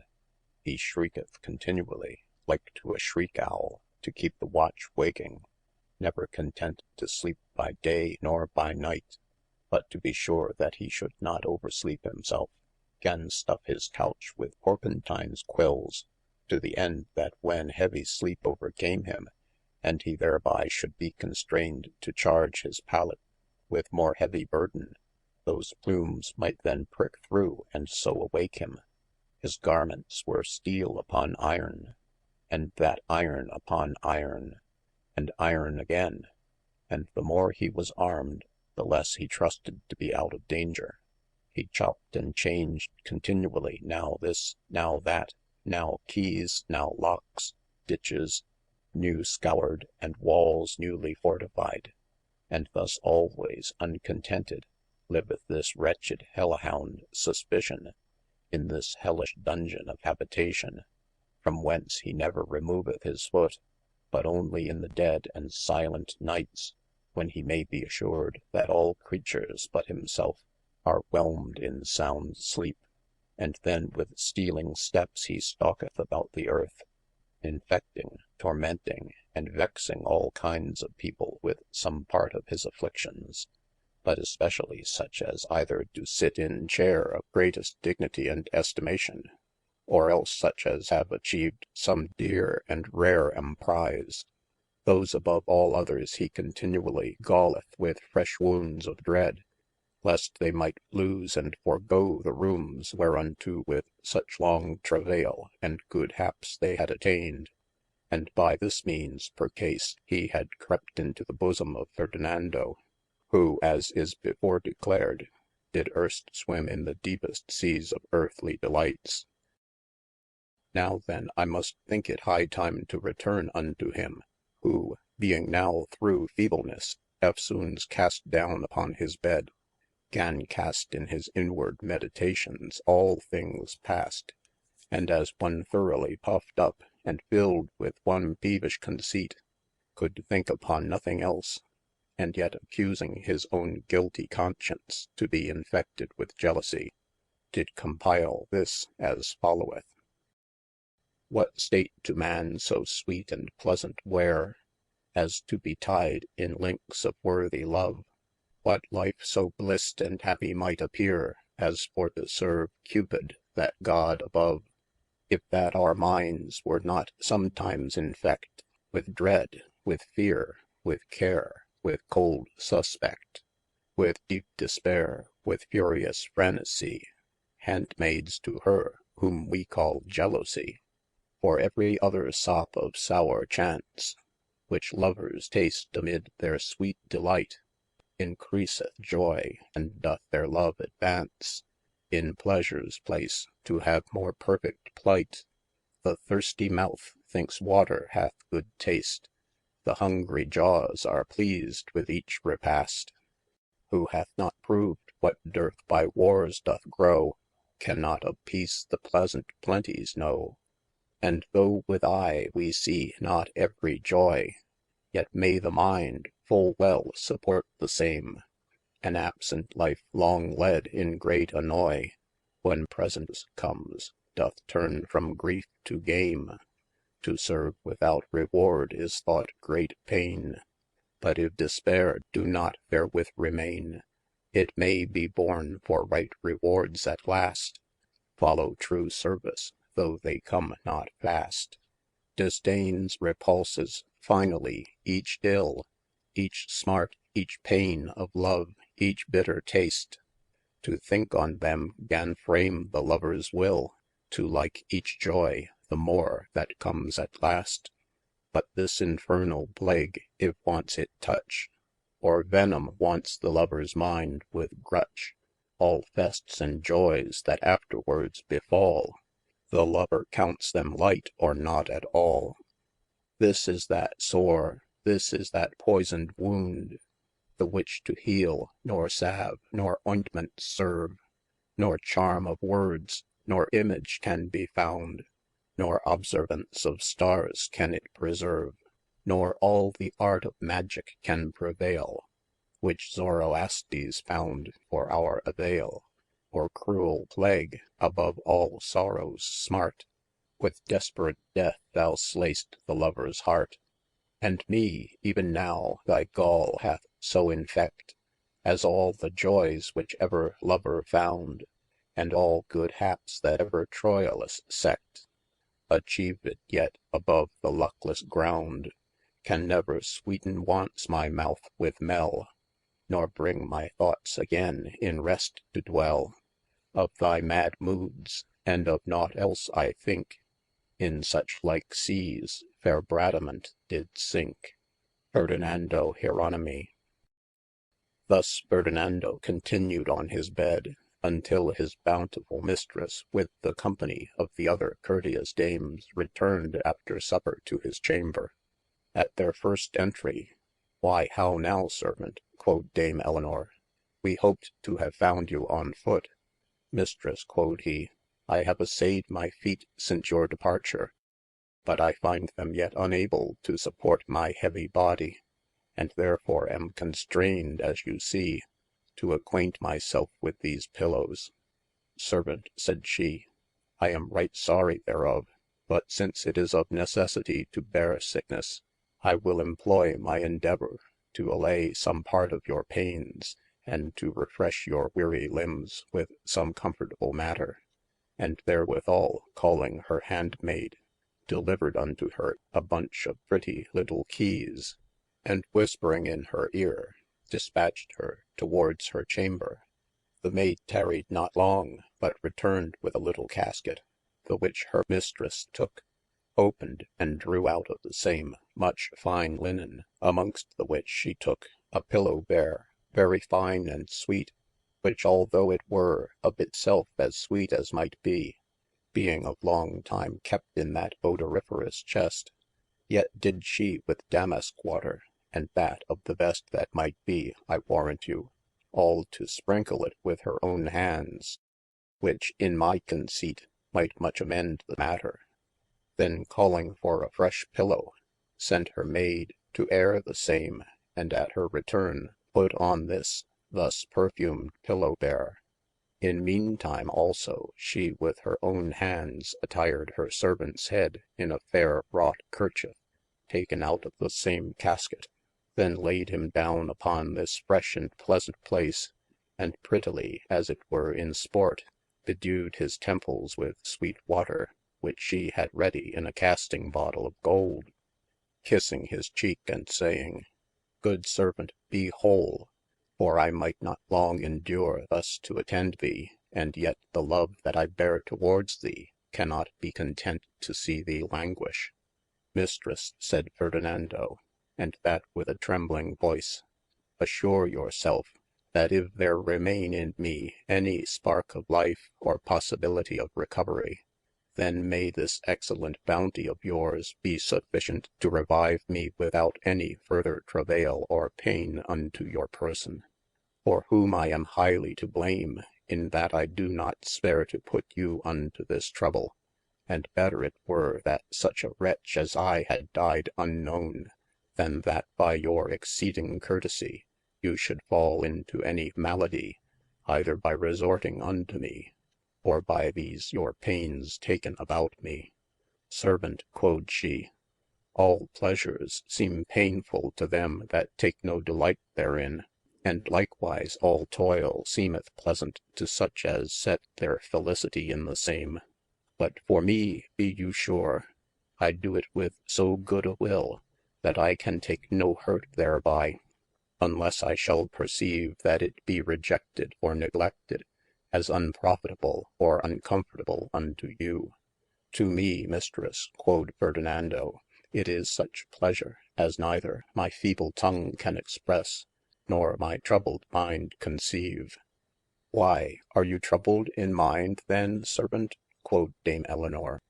Fernando now blushing answered, "But even as all sick men be, mistress."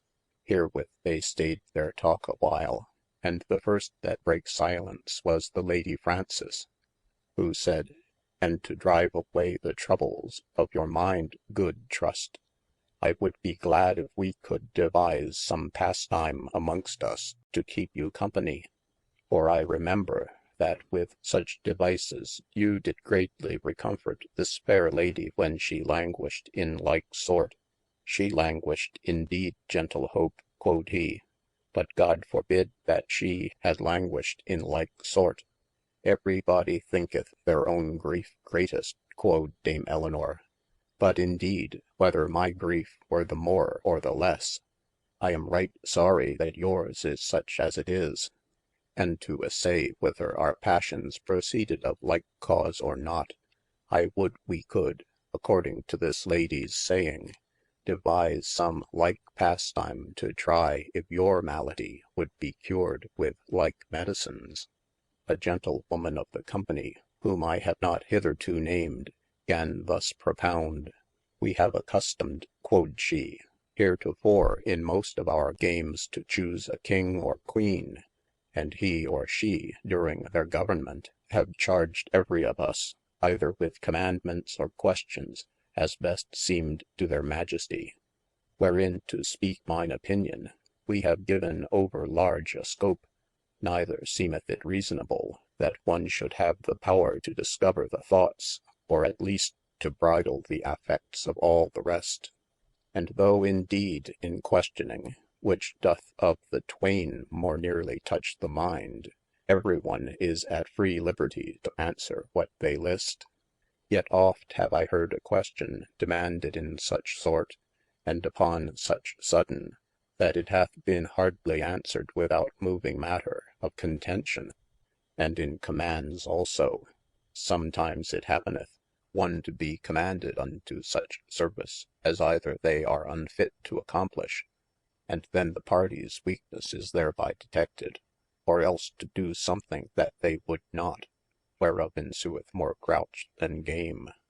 Wherefore in mine opinion, we shall do well to choose by lot amongst us a governor, who, for that it shall be sufficient preeminence to use the chair of majesty, shall be bound to give sentence upon all such arguments and questions as we shall orderly propound unto them. And from him or her, as from an oracle, we will receive answer, and deciding of our litigious causes. This dame had stuff in her, an old courtier, and a wily wench, named Pergo. Well, this proposition of Pergo pleased them well, and by lot it happened that Fernando must be moderator of these matters, and collector of these causes. The which being so constituted, the Lady Elinor said unto this Dame Pergo, You have devised this pastime, quod she, and because we think you to be the most expert in the handling thereof, do you propound the first question, and we shall be both the more ready and able to follow your example. The Lady Pergo refused not, but began on this wise. Noble Governor, quod she, amongst the adventures that have befallen me, I remember especially this one, that in youth it was my chance to be beloved of a very court-like young gentleman, who abode near the place wherein my parents had their residence.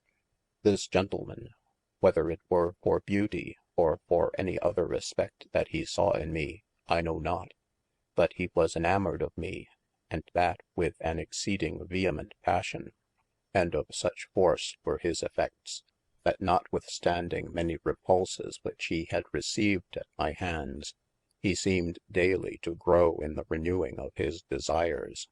I, on the other side, although I could by no means mislike of him by any good reason, considering that he was of birth no way inferior unto me, of possessions not to be disdained, of person right comely, of behaviour courtly, of manners modest, of mind liberal, and of virtuous disposition, yet such was the gaiety of my mind, as that I could not be content to lend him over large thongs of my love, but always dangerously behaved my selfe towards him, and in such sort as he could neither take comfort of my answers, nor yet once find himselfe requited with one good look for all his travaile. This notwithstanding, the worthy knight continued his suit with no lesse vehement affection than erst he had begun it, even by the space of 7 years.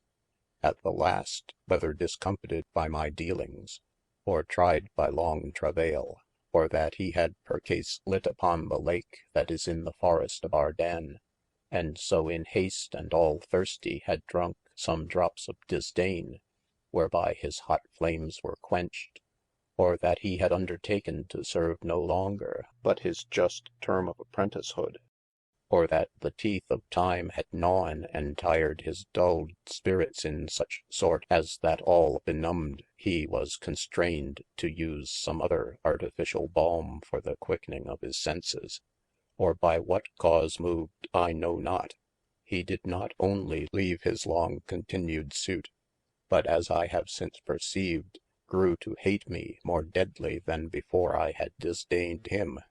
At the first beginning of his retire, I perceived not his hatred, but imagined that, being overwearied, he had withdrawen himself for a time, and considering his worthinesse, therewithal his constancy of long time proved, I thought, that I could not in the whole world find out a fitter match to bestow my selfe, than on so worthy a person. Wherefore I did by all possible meanes procure that he might eftsoons use his accustomed repaire unto my parents. And further, in all places where I happened to meet him, I used all the courtesies towards him that might be contained within the bonds of modesty. But all was in vaine, for he was now become more dangerous to be wonne, than the haggard falcon.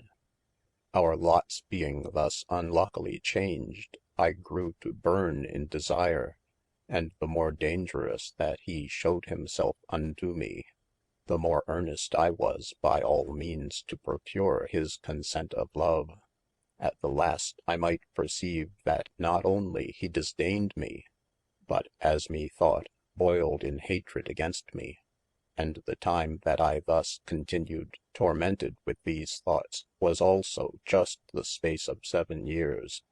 Finally, when I perceived no remedy for my perplexities, I assayed by absence to weare away this malady, and therefore utterly refused to come in his presence, yea, or almost in any other company, whereby I have consumed in lost time the flower of my youth, and am become, as you see, what with years and what with the tormenting passions of love, pale, wan, and full of wrinkles. Nevertheless I have thereby gained thus much, that at last I have wound myself clear out of Cupids chaines, and remaine careless at liberty. Now mark to what end I tell you this. First, 7 years passed, in the which I could never be content to yield unto his just desires. Next, other 7 years I spent in seeking to recover his lost love. And sithens both those 7 years, there are even now on Saint Valentines day last, other 7 years past, in the which neither I have desired to see him, nor he hath coveted to hear of me. My parents now perceiving how the crowes foot is crept under mine eye, and remembring the long suit that this gentleman had in youth spent on me, considering therewith all that green youth is well mellowed in us both, have of late sought to persuade a marriage between us, the which the knight hath not refused to hear of, and I have not disdained to think on. By their mediation we have been eftsoons brought to parley, wherein over and besides the ripping up of many old griefs, this hath been chiefly rehearsed and objected between us, what wrong and injury each of us hath done to other, and hereabouts we have fallen to sharp contention. He alleged that much greater is the wrong which I have done unto him, than that repulse which he hath sithens used to me, and I have affirmed the contrary. The matter yet hangeth in variance. Now of you, worthy Governor, I would be most glad to hear this question decided, remembring that there was no difference in the times between us. And surely, unless your judgment help me, I am afraid my marriage will be marred, and I may go lead apes in hell. Ferdinando answered, Good Pergo, I am sorry to hear so lamentable a discourse of your luckless love, and much the sorrier, in that I must needs give sentence against you. For surely great was the wrong that either of you have done to other, and greater was the needless grief which causeless each of you hath conceived in this long time. But greatest in my judgment hath been both the wrong and the grief of the knight, in that notwithstanding his deserts, which your self confesse, he never enjoyed any guerdon of love at your hands.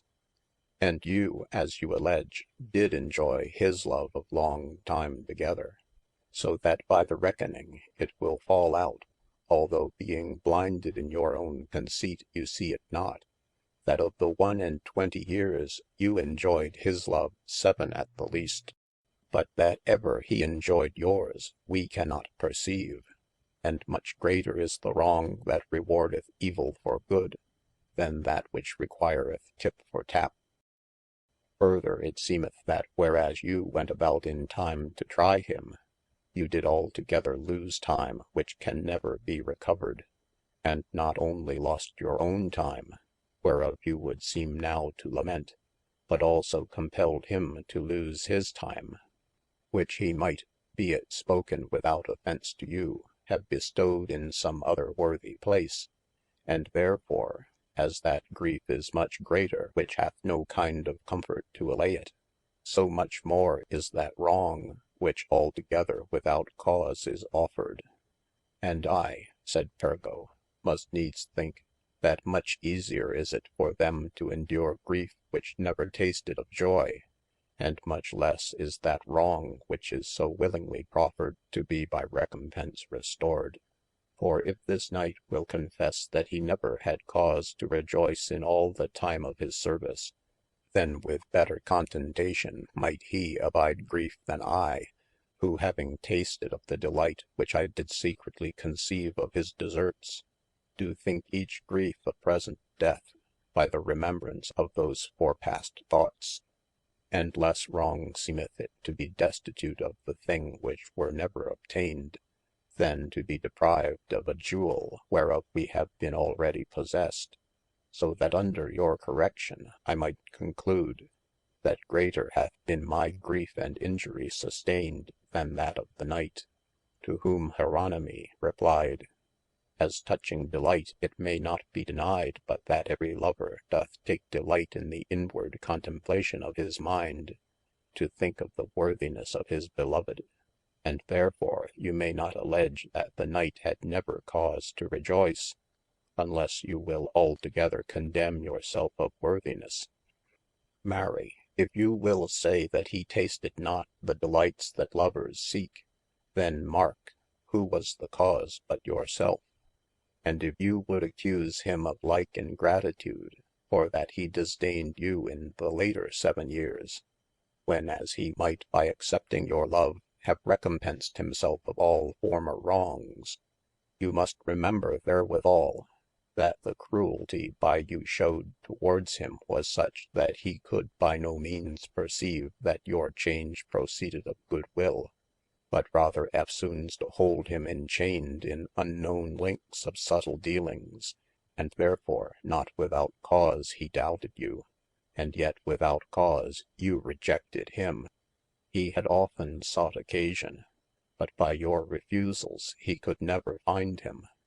You having occasion fast by the foretop, did dally with him so long, till at the last he slipped his head from you, and then catching at the bald noddle, you found yourself the cause, and yet you would accuse another.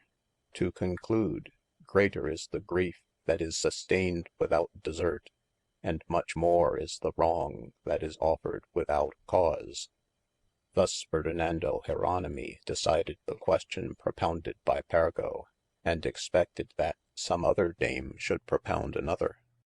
But his mistress, having her hand on another halfpenny, gan thus say unto him, Servant, this pastime is good, and such as I must needs like of, to drive away your pensive thoughts. But sleeping time approacheth, and I fear we disquiet you, wherefore the rest of this time we will, if so like you, bestow in trimming up your bed, and to-morrow we shall meet here and renew this new begun game with Madame Pergo. Mistress, quod he, I must obey your will, and most humbly thank you of your great goodness, and all these ladies for their courtesy, even so requiring you that you will no further trouble yourselves about me, but let my servant alone with conducting me to bed. Yes, servant, quod she, I will see if you can sleep any better in my sheets. And therewith commanded her handmaid to fetch a pair of clean sheets, the which being brought, marvellous fine and sweet, the ladies Frances and Elinor did courteously unfold them, and laid them on the bed, which done, they also entreated him to unclothe him, and go to bed. End of page 7.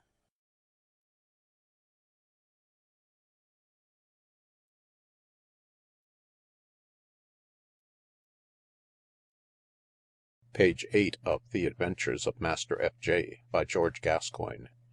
Yes, servant, quod she, I will see if you can sleep any better in my sheets.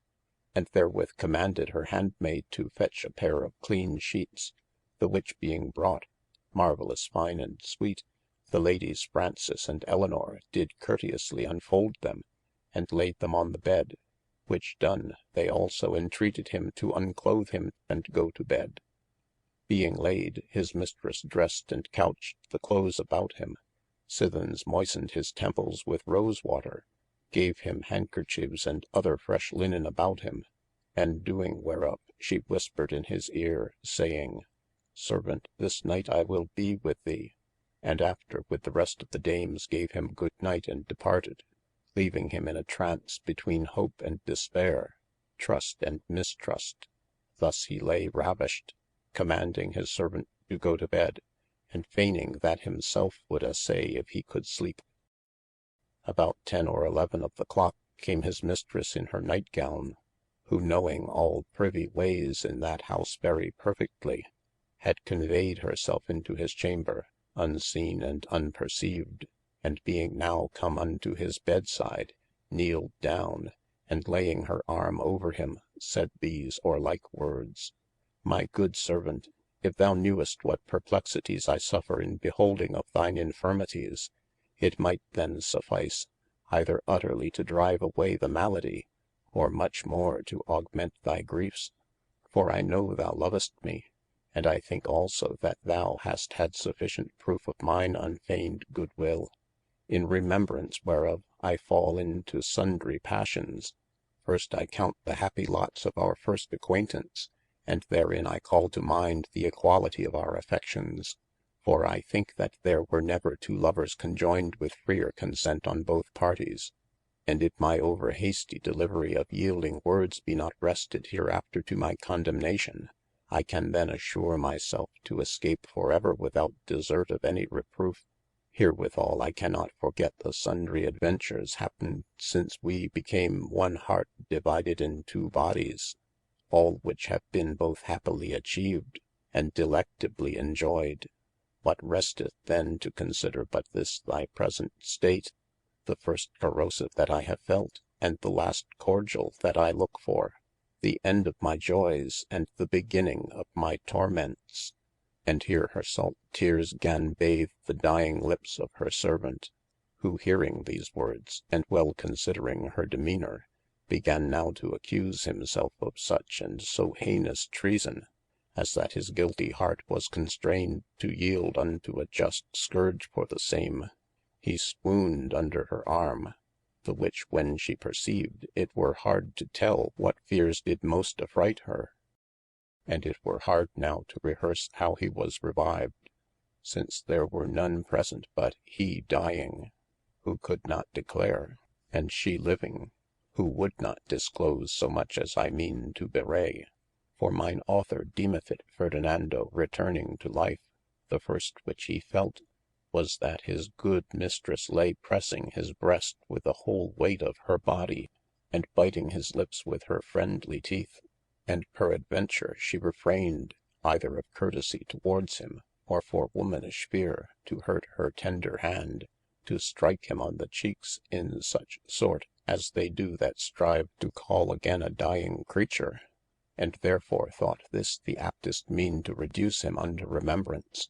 Ferdinando, now awaked, could no less do than of his courteous nature receive his mistress into his bed, who, as one that knew that way better than how to help his swooning, gan gently strip off her clothes, and lovingly embraced him, gan demaund of him in this sort: Alas good servant, quod she, what kind of malady is this that so extremely doth torment thee?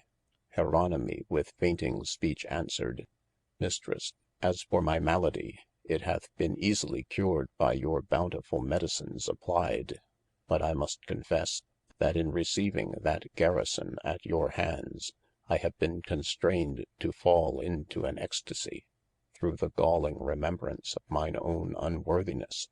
Neverthelesse, good Mistresse, since I perceive such fidelity remaining between us, as that few words will perswade such trust as lovers ought to embrace, let these few words suffice to crave your pardon, and do eftsones pour upon me, your unworthy servant, the abundant waves of your accustomed clemency. For I must confesse, that I have so highly offended you, as but your goodnesse surpasse the malice of my conceits, I must remaine, and that right worthily, to the severe punishment of my deserts. And so should you but lose him who hath cast away himselfe, and neither can accuse you, nor dare to excuse himselfe of the crime. Dame Elinor, who had rather have found her servant perfectly revived, than thus with strange conceits encumbred, and musing much at his dark speech, became importunate to know the certainty of his thoughts. And Ferdinando, as one not master of himselfe, gan at the last plainly confesse how he had mistrusted the change of her vowed affections. Yea, and that was more, he plainly expressed with whom, of whom, by whom, and to whom she bent her better liking. Now here I would demaund of such as are expert, is there any greater impediment to the fruition of a lovers delights than to be mistrusted? Or rather, is it not the ready way to race all love and former good will out of remembrance? To tell a guilty mind that you do mistrust it? It should seeme yes, by Dame Elinor, who began now to take the matter hotly, and of such vehemency were her fancies, that she now fell into flat defiance with Ferdinando, who although he sought by many faire words to temper her cholerique passions, and by yielding himselfe to get the conquest of another, yet could he by no meanes determine the quarrel. The soft pillows being present at all these hot speeches, put forth themselves as mediators for a truce between these enemies, and desired that, if they would needes fight, it might be in their presence but one only blow, and so from thenceforth to become friends againe for ever. But the Dame denied flatly, alledging that she found no cause at all to use such courtesie unto such a recreant, adding further many words of great reproach, the which did so enrage Ferdinando, as that having forgotten all former courtesies, Q1 has this, he drew upon his new professed enemy, and bare her up with such a violence against the bolster, that before she could prepare the ward, he thrust her through both hands and &c. Whereby the Dame swooning for feare, was constrained for a time to abandon her body to the enemies courtesie. At last when she came to her selfe, she rose suddenly and determined to save herself by flight, leaving him in bed, with many despitefull words, and swearing that he should never eftsones take her at the like advantage, the which oath she kept better than her former professed good will, and having now recovered her chamber, because she found her hurt to be nothing dangerous, I doubt not but she slept quietly the rest of the night, as Ferdinando also, perswading himselfe that he should with convenient leasure recover her from this haggard conceit, took some better rest towards the morning than he had done in many nights forepast. So let them both sleep, whiles I turne my pen unto the before named Secretary, who being (as I say) come lately from Florence, had made many proffers to renew his accustomed consultations, but the sorrow which his Mistresse had conceived in Jeronimi his sicknesse, together with her continuall repaire to him during the same, had been such lets unto his attempts, as it was long time before he could obtain audience. At the last, these new accidents fell so favourably for the furtherance of his cause, that he came to his mistress' presence, and there pleaded for himself. Now, if I should at large write his allegations, together with her subtle answers, I should but cumber your ears with unpleasant rehearsal of feminine frailty. To be short, the late disdainful mood which she had conceived against Ferdinando, together with a scruple which lay in her conscience, touching the 11th article of her belief, moved her presently with better will to consult with this secretary, as well upon the speedy revenge of her late received wrongs, as also upon the reformation of her religion. And in very deed, it fell out that the secretary, having been of long time absent, and there his quills and pens not worn so near as they were wont to be, did now prick such fair large notes, that his mistress liked better to sing fa burden under him than to descant any longer upon Ferdinando's plain song, and thus they continued in good accord, until it fortuned that Dame Frances came into her chamber upon such sudden as she had like to have marred all the music.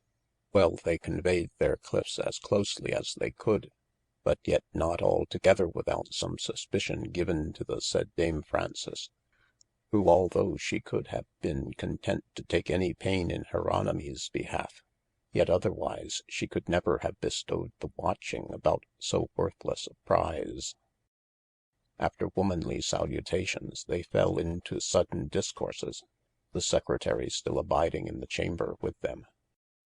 At last, 2 or 3 other gentlewomen of the castle came into Madame Elinor's chamber, who after their bonjour did all una voce seem to lament the sickness of Ferdinando, and called upon the dames Elinor and Frances to go visit him again. The Lady Frances courteously consented, but Madame Elinor first alledged that she herself was also sickly, the which she attributed to her late paines taken about him, and said, that only for that cause she was constrained to keep her bed longer than her accustomed hour. The dames, but specially the Lady Frances, gan straightways conjecture some great cause of sudden change, and so leaving Dame Elinor, walked all together into the park to take the air in the morning. And as they thus walked, it chanced that Dame Pergo heard a cuckoo chant, who because the pride of the spring was now past, cried cuck cuck cuckoo in her stammering voice. Aha, quod Pergo, this foul bird begins to fly the country, and yet before her departure, see how spitefully she can devise to salute us. Not so, quod Dame Frances, but some other whom she hath espied, wherewith Dame Pergo looking round about her, and espying none other company, said, Why here is nobody but we few women, quod she. Thanks be to God the house is not far from us, quod Dame Frances. Hereat the wily Pergo partly perceiving Dame Frances' meaning, replied on this sort, I understand you not, quod she, but to leap out of this matter, shall we go visit Master Jeronimi, and see how he doth this morning? Why, quod Dame Frances, do you suppose that the cuckoo called upon him? Nay, marry, quod Pergo, for as far as I know, he is not married. As who should say, quod Dame Frances, that the cuckoo envieth none but married folks? I take it so, said Pergo. The Lady Frances answered, Yes, sure, I have noted as evil luck in love, after the cuckoo's call, to have happened upon divers unmarried folks, as ever I did unto the married. But I can be well content that we go unto him, for I promised, on the behalf of us all, that we would use our best devoir to recomfort him until he had recovered health.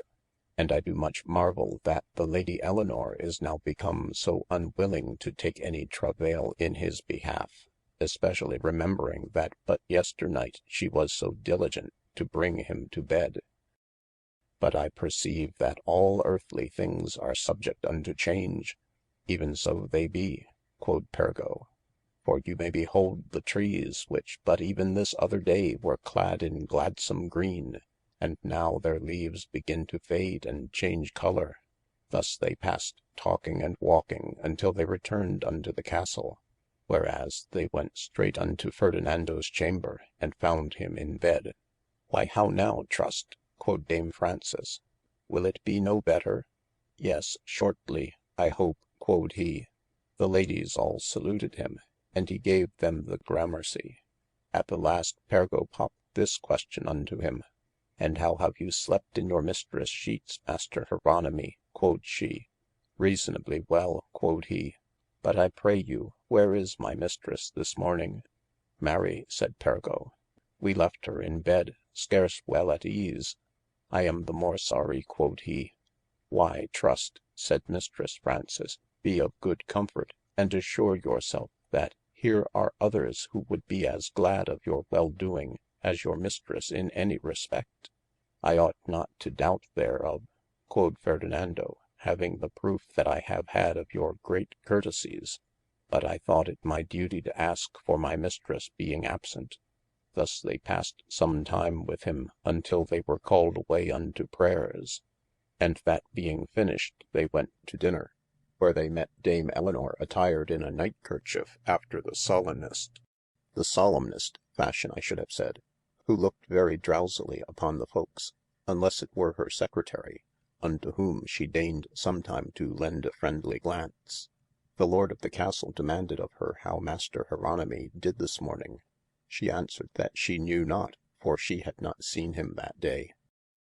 You may do well then, daughter, quoth the lord, to go now unto him, and to assay if he will eat anything, and if here be no meats that like him, I pray you command for him anything that is in my house. You must pardon me, sir, quod she, I am sickly disposed, and would be loath to take the air. Why then you go, Mistress Frances, quod he, and take somebody with you, and I charge you see that he lack nothing. Mistress Frances was glad of the embassage, and arising from the table with one other gentlewoman, took with her a dish of chickens boiled in white broth, saying to her father, I think this meat meetest for Master Jeronimi, of any that is here. It is so, quod he, daughter, and if he like not that, cause somewhat else to be dressed for him according to his appetite. Thus she departed and came to Ferdinando, who being plunged in sundry woes, and thrilled with restless thoughts, was now beginning to rise, but seeing the dames, couched down again, and said unto them, Alas, fair ladies, you put yourselves to more paines than either I do desire or can deserve. Good Trust, quod Dame Frances, our paines are no greater than duty requireth, nor yet so great as we could vouchsafe in your behalf. And presently my father hath sent us unto you, quod she, with this pittance, and if your appetite desire any one thing more than other, we are to desire likewise that you will not refrain to call for it. O my good Hope, quod he, I perceive that I shall not die as long as you may make me live. And being now some deal recomforted with the remembrance of his mistress' words, which she had used overnight at her first coming, and also thinking that although she parted in choler, it was but justly provoked by himself, and that at leisure he should find some salve for that sore also, he determined to take the comfort of his assured hope, and so to expel all venoms of mistrust before received. Wherefore, raising himself in his bed, he cast a nightgown about his shoulders, saying, It shall never be said that my fainting heart can reject the comfortable cordials of so friendly physicians. Now by my troth, well said, gentle Trust, quod Dame Frances, and in so doing assure yourself garrison with speed. This thus said, the courteous dame become his carver, and he with a bold spirit gan taste of her cookery. But the late conflicts of his conceits had so disacquainted his stomach from repasts, that he could not well away with meat, and yet nevertheless by little and little received some nouriture. When his hope had crammed him as long as she could make him feed, they delivered the rest to the other gentlewoman, who having not dined, fell to her provender. In which meanwhile the Lady Frances had much comfortable speech with Signor Jeronimi, and declared that she perceived very well the malady. But my trust, quod she, be all whole, and remember what I foretold you in the beginning. Nevertheless, you must think that there are remedies for all mischiefs, and if you will be ruled by mine advice, we will soon find the mean to ease you of this mishap. Ferdinando took comfort in her discretion, and friendly kissed her hand, gave her a cartload of thanks for her great good will, promising to put to his uttermost force, and evermore to be ruled by her advice. Thus they passed the dinner, while the Lady Frances always refusing to declare her conceit of the late change which she perceived in his mistress, for she thought best first to win his will unto conformity by little and little, and then in the end to persuade him with necessity. When the other gentlewoman had victualled her, they departed, requiring him to rise and boldly to resist the faintness of his fever, the which he promised, and so bade them addio. The ladies at their return found the court in Dame Elinor's chamber, who had there assembled her secretary, Dame Pergo, and the rest. There they passed an hour or twain in sundry discourses, wherein Dame Pergo did always cast out some bone for Mistress Frances to gnaw upon, for that indeed she perceived her hearty affection towards Ferdinando, whereat Mistress Frances changed no countenance, but reserved her revenge until a better opportunity. At last quod Dame Frances unto Mistress Elinor, and when will you go unto your servant, fair lady? When he is sick, and I am whole, quod Dame Elinor. That is even now, quod the other, for how sick he is yourself can witness, and how well you are, we must bear record. You may as well be deceived in my disposition, quod Dame Elinor, as I was overseen in his sudden alteration, and if he be sick, you are meet to be his physician, for you saw yesterday that my paines did little profit towards his recomfort. Yes, surely, said the other, not only I, but all the rest had occasion to judge that your courtesy was his chief comfort. Well, quod Dame Elinor, you know not what I know. Nor you what I think, quod Dame Frances. Think what you list, quod Elinor. Indeed, quod Frances, I may not think that you care, neither will I die for your displeasure. And so half angry she departed. At supper they met again, and the master of the house demanded of his daughter Frances how Ferdinando did. Sir, quod she, he did eat somewhat at dinner, and sithens I saw him not. The more to blame, quod he, and now I would have all you gentlewomen take of the best meates, and go sup with him, for company driveth away carefulness, and leave you me here with your leavings alone. Nay, sir, quod Mistress Elinor, I pray you give me leave to bear you company, for I dare not adventure thither. The Lord of the Castle was contented, and dispatched away the rest, who taking with them such viands as they thought meetest, went unto Jeronimi's chamber, finding him up, and walking about to recover strength, whereat Dame Frances rejoiced, and declared how her father had sent that company to attend him at supper. Ferdinando gave great thanks, and missing now nothing but his mistress, thought not good yet to ask for her, but because he partly guessed the cause of her absence, he contented himself, hoping that when his lure was new garnished, he should easily reclaim her from those coy conceits. They passed over their supper all in quiet, and soon after Mistress Frances, being desirous to requite Dame Pergo's quips, requested that they might continue the pastime which Dame Pergo had begun overnight, whereunto they all consented, and the lot fell unto Dame Frances to propound the second question, who addressing her speech unto Ferdinando, said in this wise: Noble Governor, I will rehearse unto you a strange history, not feigned, neither borrowed out of any old authority, but a thing done indeed of late days, and not far distant from this place where we now remain. It chanced that a gentleman our neighbour, being married to a very fair gentlewoman, lived with her by the space of 4 or 5 years in great contentation, trusting her no less than he loved her, and yet loving her as much as any man could love a woman. On that other side the gentlewoman had won unto her beauty a singular commendation for her chaste and modest behaviour. Yet it happened in time that a lusty young gentleman, who very often resorted to them, obtained that at her hands which never any man could before him attain, and to be plain, he won so much in her affections, that forgetting both her own duty and her husband's kindness, she yielded her body at the commandment of this lover, in which pastime they passed long time by their politic government. At last the friends of this lady, and especially 3 sisters which she had, espied overmuch familiarity between the 2 lovers, and dreading lest it might break out to their common reproach, took their sister apart, and declared that the world did judge scarce well of the repair of that gentleman unto her house, and that if she did not foresee it in time, she should not only lose the good credit which she herself had hitherto possessed, but furthermore should disdain their whole race with common obloquy and reproach. These and sundry other godly admonitions of these sisters could not sink in the mind of this gentlewoman, for she did not only stand in defiance what any man could think of her, but also seemed to accuse them, that, because they saw her estimation, being their younger, to grow above their own, they had therefore devised this mean to set variance between her husband and her.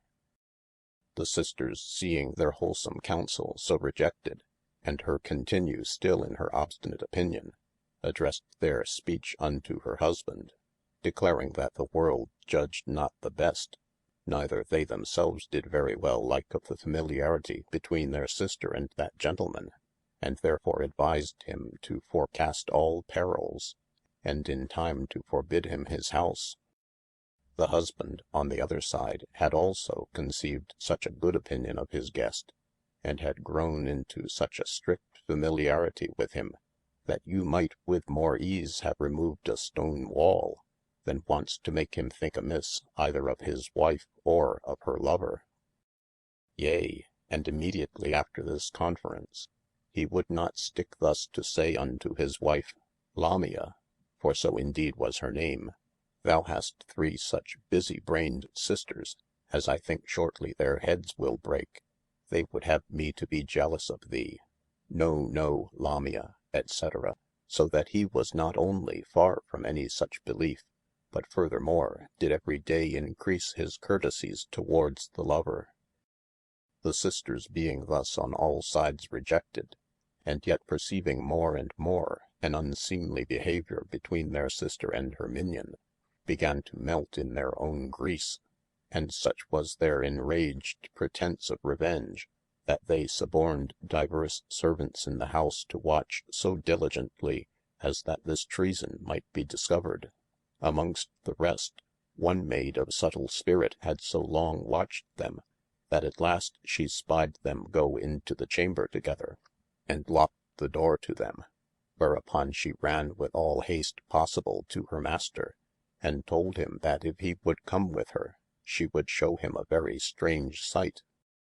The gentleman, suspecting nothing, went with her, until he came into a chamber near unto that wherein they had shut themselves, and she, pointing her master to the keyhole, bade him look through, where he saw the thing which most might mislike him to behold, whereat he suddenly drew his dagger, and turned towards the maid, who fled from him for fear of mischief. But when he could not overtake her, in the heat of his choler, he commanded that she should forthwith truss up that little which she had, and to depart his service. And before her departure, he found means to talk with her, threatening that if ever she spake any word of this mystery in any place where she should come, it should cost her life. The maid for fear departed in silence, and the master never changed countenance to either his wife or to her paramour, but feigned unto his wife that he had turned away the maid upon that sudden for that she had thrown a kitchen knife at him, whiles he went about to correct a fault in her, etc. Thus the good gentleman drank up his own sweat unseen every day, increasing courtesy to the lover, and never changing countenance to his wife in anything, but only that he refrained to have such knowledge of her carnally, as he in time past had, and other men have of their wives. In this sort he continued by the space almost of half a year, nevertheless lamenting his mishap in solitary places. At last, what moved him I know not, he fell again to company with his wife as other men do, and as I have heard it said, he used this policy. Every time that he had knowledge of her, he would leave either in the bed, or in her cushion cloth, or by her looking glass, or in some place where she must needs find it, a piece of money, which then was in Italy called a carolin. Thus he dealt with her continually by the space of 4 or 5 months, using her nevertheless very kindly in all other respects, and providing for her all things necessary at the first call. But unto his guest he still augmented his courtesy, in such sort that you would have thought them to be sworn brothers. All this notwithstanding, his wife, much musing at these small pieces which she found in this sort, and furthermore, having sundry times found her husband in solitary places, making great lamentation, she grew inquisitive what should be the secret cause of these alterations, unto whom he would none otherwise answer, but that any man should find occasion to be more pensive at one time than at another. The wife, notwithstanding, increasing her suspect, imparted the same unto her lover, alleging therewithal that she doubted very much lest her husband had some vehement suspicion of their affairs. The lover encouraged her, and likewise declared, that if she would be importunate to inquire the cause, her husband would not be able to keep it from her, and having now thoroughly instructed her, she dealt with her husband in this sort. One day, when she knew him to be in his study alone, she came in to him, and having fast locked the door after her, and conveyed the key into her pocket, she began first with earnest entreaty, and then with tears, to crave that he would no longer keep from her the cause of his sudden alteration. The husband dissimuled the matter still. At last she was so earnest to know for what cause he left money in such sort at sundry times, that he answered on this wise: Wife, quod he, thou knowest how long we have been married together, and how long I have made so dear account of thee as ever man made of his wife, since which days thou knowest also how long I refrained thy company, and how long again I have used thy company, leaving the money in this sort. And the cause is this: so long as thou didst behave thyself faithfully towards me, I never loathed thy company, but sithens I have perceived thee to be a harlot, and therefore did I for a time refrain, and forbear to lie with thee, and now I can no longer forbear it, I give thee every time that I lie with thee, a carolin, which is to make thee understand thine own whoredom, and this reward is sufficient for a whore. The wife began stoutly to stand at defiance, but the husband cut off her speech, and declared when, where, and how he had seen it. Hereat the woman being abashed, and finding her conscience guilty of as much as he had alleged, fell down on her knees, and with most bitter tears craved pardon, confessing her offence. Whereat her husband, moved with pity, and melting likewise in floods of lamentation, recomforted her, promising that if from that day forwards she would be true unto him, he would not only forgive all that was past, but become more tender and loving unto her than ever he was. Why do I tarry so long? They became of accord, and in full accomplishment thereof, the gentlewoman did altogether eschew the company, the speech, and as much as in her lay, the sight of her lover, although her husband did continue his courtesy towards him, and often charged his wife to make him fair resemblant. The lover was now only left in perplexity, who knew nothing what might be the cause of all these changes, and that most grieved him. He could by no means obtain again the speech of his desired. He watched all opportunities. He suborned messengers. He wrote letters, but all in vain. In the end, she caused to be declared unto him a time and place where she would meet him and speak with him. Being met, she put him in remembrance of all that had passed between them. She laid also before him how trusty she had been unto him in all professions. She confessed also how faithfully he had discharged the duty of a friend in all respects, and therewithal she declared that her late alteration and pensiveness of mind was not without great cause, for that she had of late such a mishap as might change the disposition of any living creature.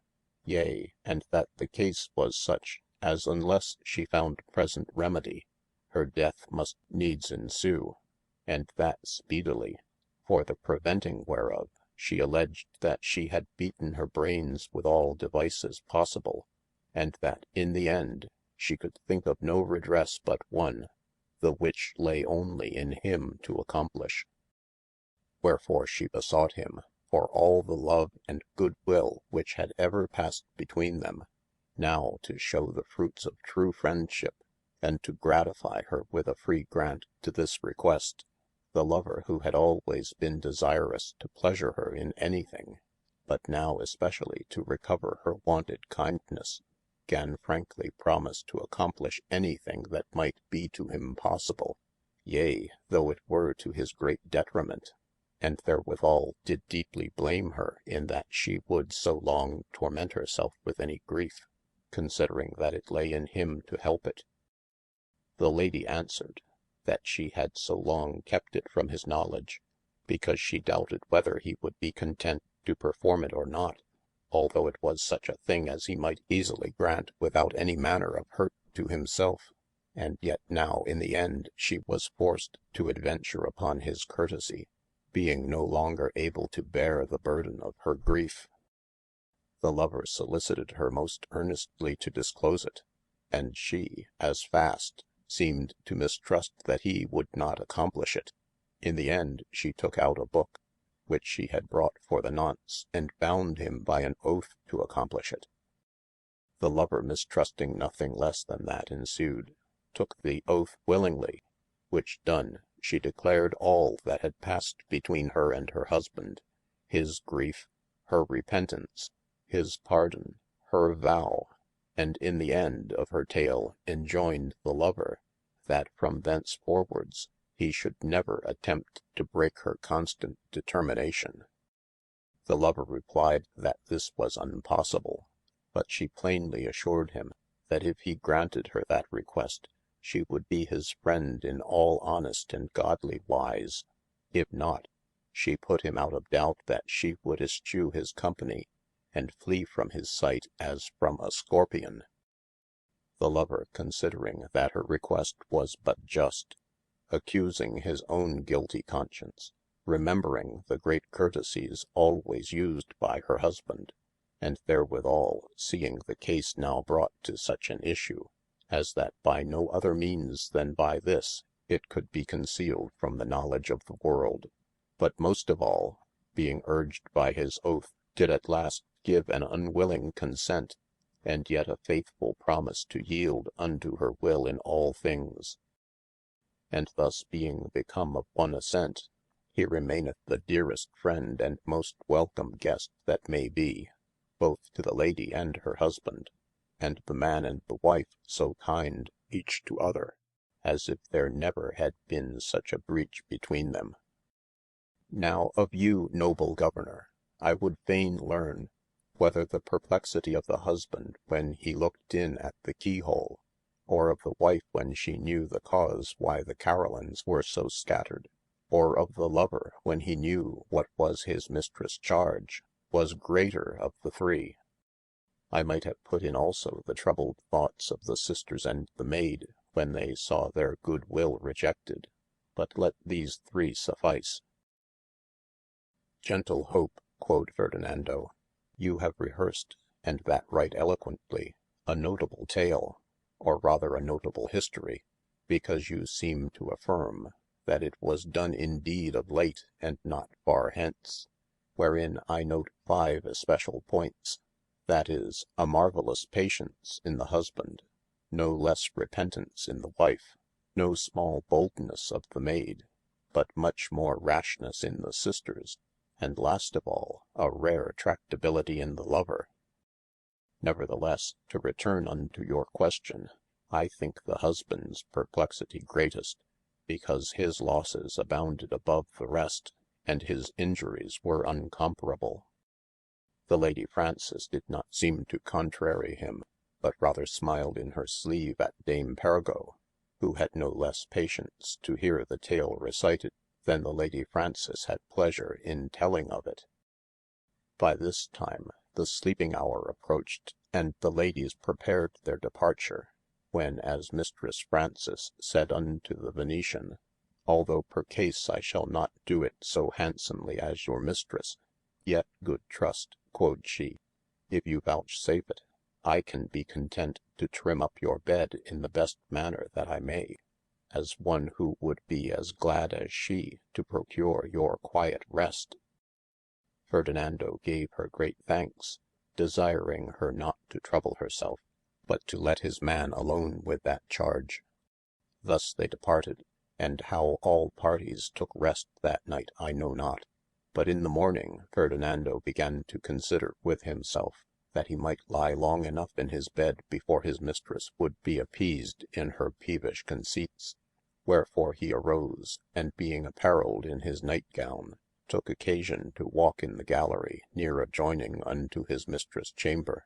But there might he walk long enough, ere his mistress would come to walk with him.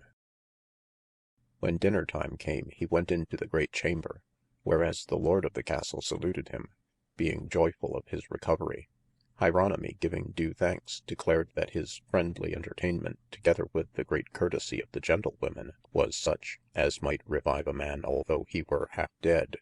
I would be loath, quoth the host, that any gentleman coming to me for good will should want any courtesy of entertainment that lieth in my power. When the meat was served to the table, the gentlewomen came in, all but Dame Elinor and Mistress Pergo, the which Ferdinando marked very well, and it did somewhat abate his appetite. After dinner his hope came unto him, and demanded of him how he would pass the day for his recreation, to whom he answered, even as it best pleased her. She devised to walk into the park, and so by little and little to acquaint himself with the air. He agreed, and they walked together, being accompanied with 1 or 2 other gentlewomen. And although there were now more cause that he should mistrust his mistress than ever he had before received, yet the vehement passions which he saw in her when she first came to visit him, and moreover the earnest words which she pronounced in his extremity, were such a refreshing to his mind, as that he determined no more to trouble himself with like conceits, concluding further, that if his mistress were not faulty, then had he committed a foul offence in needless jealousy, and that if she were faulty, especially with the secretary, then no persuasion could amend her, nor any passion help him.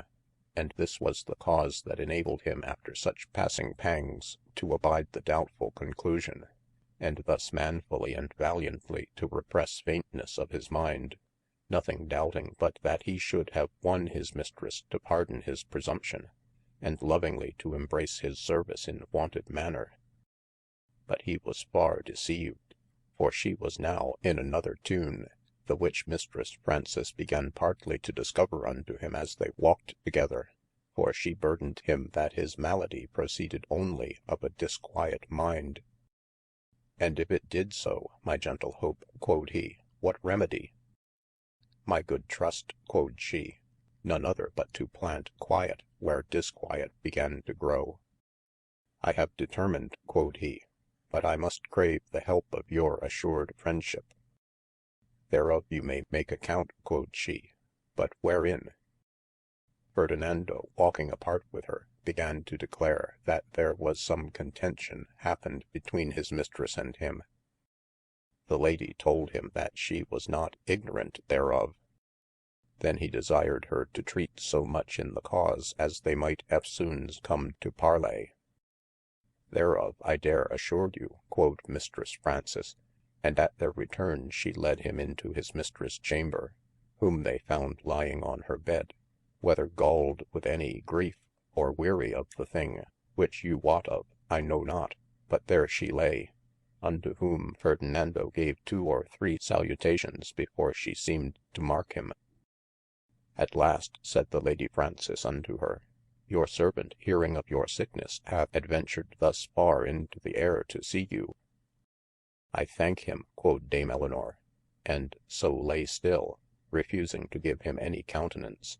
Whereat he perceiving all the other gentlewomen fall to whispering, thought good boldly to plead his own case, and approaching the bed, began to enforce his unwilling mistresse unto courtesie, wherein he used such vehemence as she could not well by any means refuse to talk with him. But what their talk was, I may not take upon me to tell you. Sufficeth this to be known, that in the end she pretended to passe over all old grudges, and thenceforth to pleasure him as occasion might serve, the which occasion was so long in happening, that in the end he, being now eftsoons troubled with unquiet fantasies, and forced to use his pen again as an ambassador between them, one day amongst the rest found opportunity to thrust a letter into her bosom, wherein he had earnestly requested another moonshine banquet, or Friday's breakfast, to recomfort his dulled spirits. Whereunto the Dame yielded this answer in writing, but of whose inditing judge you. I can but smile at your simplicity, who burden your friends with an impossibility. The case so stood as I could not, though I would. Wherefore, from henceforth, either learn to frame your request more reasonably, or else stand content with a flat repulse. She. Ferdinando liked this letter but a little, and being thereby driven unto his accustomed veine, he compiled in verse this answer following, upon these words contained in her letter, I could not though I would. I could not though I would, good Lady, say not so, since one good word of your good will might soon redresse my woe. Where would is free before, there could can never faile. For proof you see how gallies passe where shippes can bear no saile. The weary mariner, where skies are overcast, by ready will doth guide his skill, and wins the haven at last. The pretty bird that sings with prick against her breast, doth make a virtue of her need to watch when others rest. And true the proverb is, which you have laid apart, there is no hap can seeme too hard unto a willing heart. Then lovely Lady mine, you say not as you should, in doubtful termes to answer thus, I could not though I would. Yes, yes, full well you know, your can is quick and good, and wilfull will is eke too swift to shed my guiltless blood. But if good will were bent, as prest as power is, such will would quickly find the skill to mend that is amisse. Wherefore if you desire to see my true love spilt, command, and I will slay myself, that yours may be the guilt.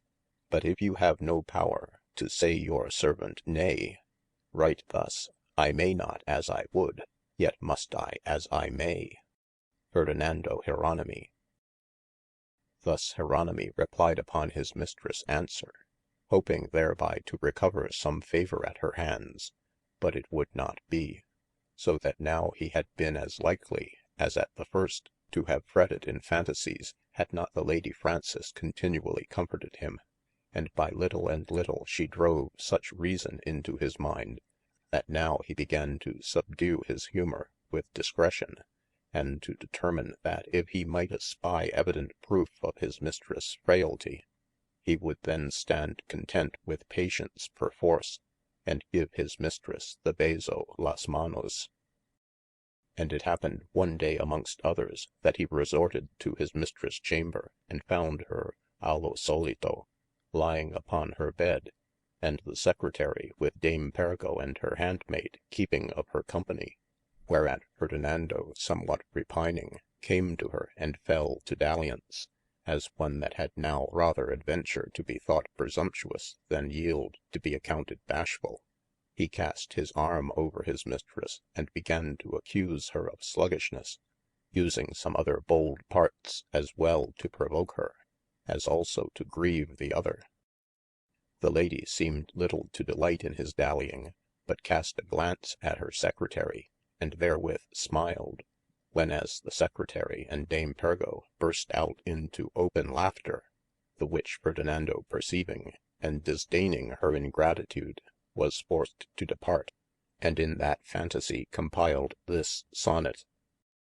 With her in armes that had my heart in hold, I stood of late to plead for pity so, and as I did her lovely lookes behold, she cast a glance upon my rivall foe. His fleering face provoked her to smile, when my salt teares were drowned in disdaine. He glad, I sad, he laughd, alas the while, I wept for woe, I pined for deadly paine. And when I saw none other hoot prevaile, but reason rule must guide my skilfull mind, why then quod I, old proverbs never faile, for yet was never good cat out of kind, nor woman true, but even as stories tell, won with an egg and lost again with shell. Fernando Jeronimi. This sonnet declareth that he began now to account of her as she deserved, for it hath a sharp conclusion, and it is somewhat too general. Well, as it is, he lost it where his mistress found it, and she immediately imparted the same unto Dame Pergo, and Dame Pergo unto others, so that it quickly became common in the house. Amongst others, Mistress Fraunces having recovered a copy of it, did seeme to pardon the generality, and to be well pleased with the particularity thereof, the which she bewrayed one day unto Ferdinando in this wise. Of all the joyes that ever I had, my good Trust, quod she, there is none wherein I take more comfort than in your conformity.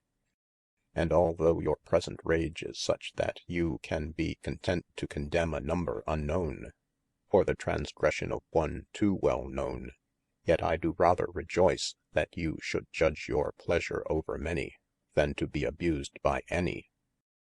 My good Hope, quod he, it were not reason that after such manifold proofs of your exceeding courtesie, I should use strange or contentious language with so dear a friend. And indeed I must confesse that the opinion which I have conceived of my mistress, hath stirred my pen to write very hardly against all the feminine gender. But I pray you pardon me, quod he, and if it please you, I will recant it, as also per case I was but cloyed with circuitry, and presumed to think more than may be proved. Yea, but how if it were proved, quod Dame Fraunces? If it were so, which God forbid, quod he, then could you not blame me to conceive that opinion.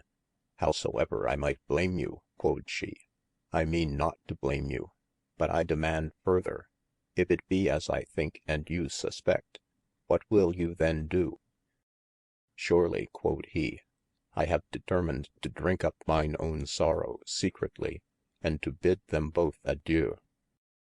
I like your farewell better than your fantasie, quod she, and whensoever you can be content to take so much paines, as the Knight, which had a night gowne guarded with naked swords, did take, I think you may put your selfe out of doubt of all these things.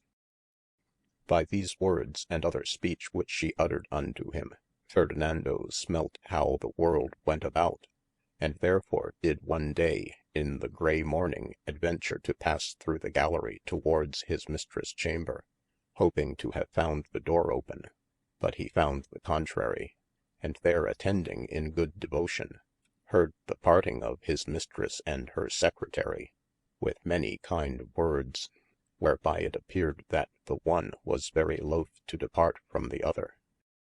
Poor Jeronimi was enforced to bear this burden, and after he had attended there as long as the light would give him leave, he departed also to his chamber, and appareling himselfe, could not be quiet until he had spoken with his mistress. whom he burdened flatly with this despiteful treachery, and she as fast denied it, until at last being still urged with such evident tokens as he alleged, she gave him this bone to gnaw upon. And if I did so, quod she, what then? Whereunto Ferdinando made none answer, but departed with this farewell: My losse is mine owne, and your gaine is none of yours, and sooner can I recover my losse, than you enjoy the gaine which you gape after. And when he was in place solitary, he compiled these following for a finall end of the matter. And if I did, what then? Are you aggrieved therefore? The sea hath fish for every man, and what would you have more? Thus did my mistresse once amaze my mind with doubt, and popped a question for the nonce to beat my braines about, whereto I thus replied: Each fisherman can wish, that all the seas at every tide were his alone to fish, and so did I in vaine, but since it may not be, let such fish there as find the gaine, and leave the losse for me. And with such luck and losse, I will content my selfe, till tides of turning time may tosse such fishers on the shelfe, and when they stick on sands, that every man may see, then will I laugh and clap my hands, as they do now at me. Fernando Jeronimi. Thus Ferdinando, being no longer able to bear these extreme despites, resolved to absent himselfe, as well for his own further quiet, as also to avoid the occasion of greater mischiefs that might ensue. And although the exceeding courtesies and approved fidelity of Dame Fraunces had been sufficient to allure the fast liking of any man, especially considering that she was reasonably faire, and descended of a worthy father, who now fell flatly to move and solicite the same, yet such sinister conceipts had he taken by the frailty of Dame Elinor, as that rejecting all proffers, and condemning all courtesies, he tooke his leave, and without pretence of returne, departed to his house in Venice, spending there the rest of his dayes in a dissolute kind of life, and abandoning the worthy Lady Francesina, who daily being galled with the griefe of his great ingratitude, did shortly bring herselfe into a miserable consumption, whereof after 3 years languishing, she died. Notwithstanding all which occurrences, the Lady Elinor lived long in the continuance of her accustomed change, and thus we see, that where wicked lust doth bear the name of love, it doth not only infect the light-minded, but it may also become confusion to others which are vowed to constancy. And to that end I have recited this fable, which may serve as example to warne the youthful reader from attempting the like worthless enterprise. I know not how my rude translation thereof will delight the finest judgments, but sure as Bartello writeth it in Italian, it is both pleasant and profitable, the which hath made me adventure thus to publish the same in such simple style as I am able to indite, desiring the gentle reader rather to take example of reformation therein, than to find fault at the homely handling of the same. Ever or never. End of page 8. End of the Adventures of Master F.J. by George Gascoigne.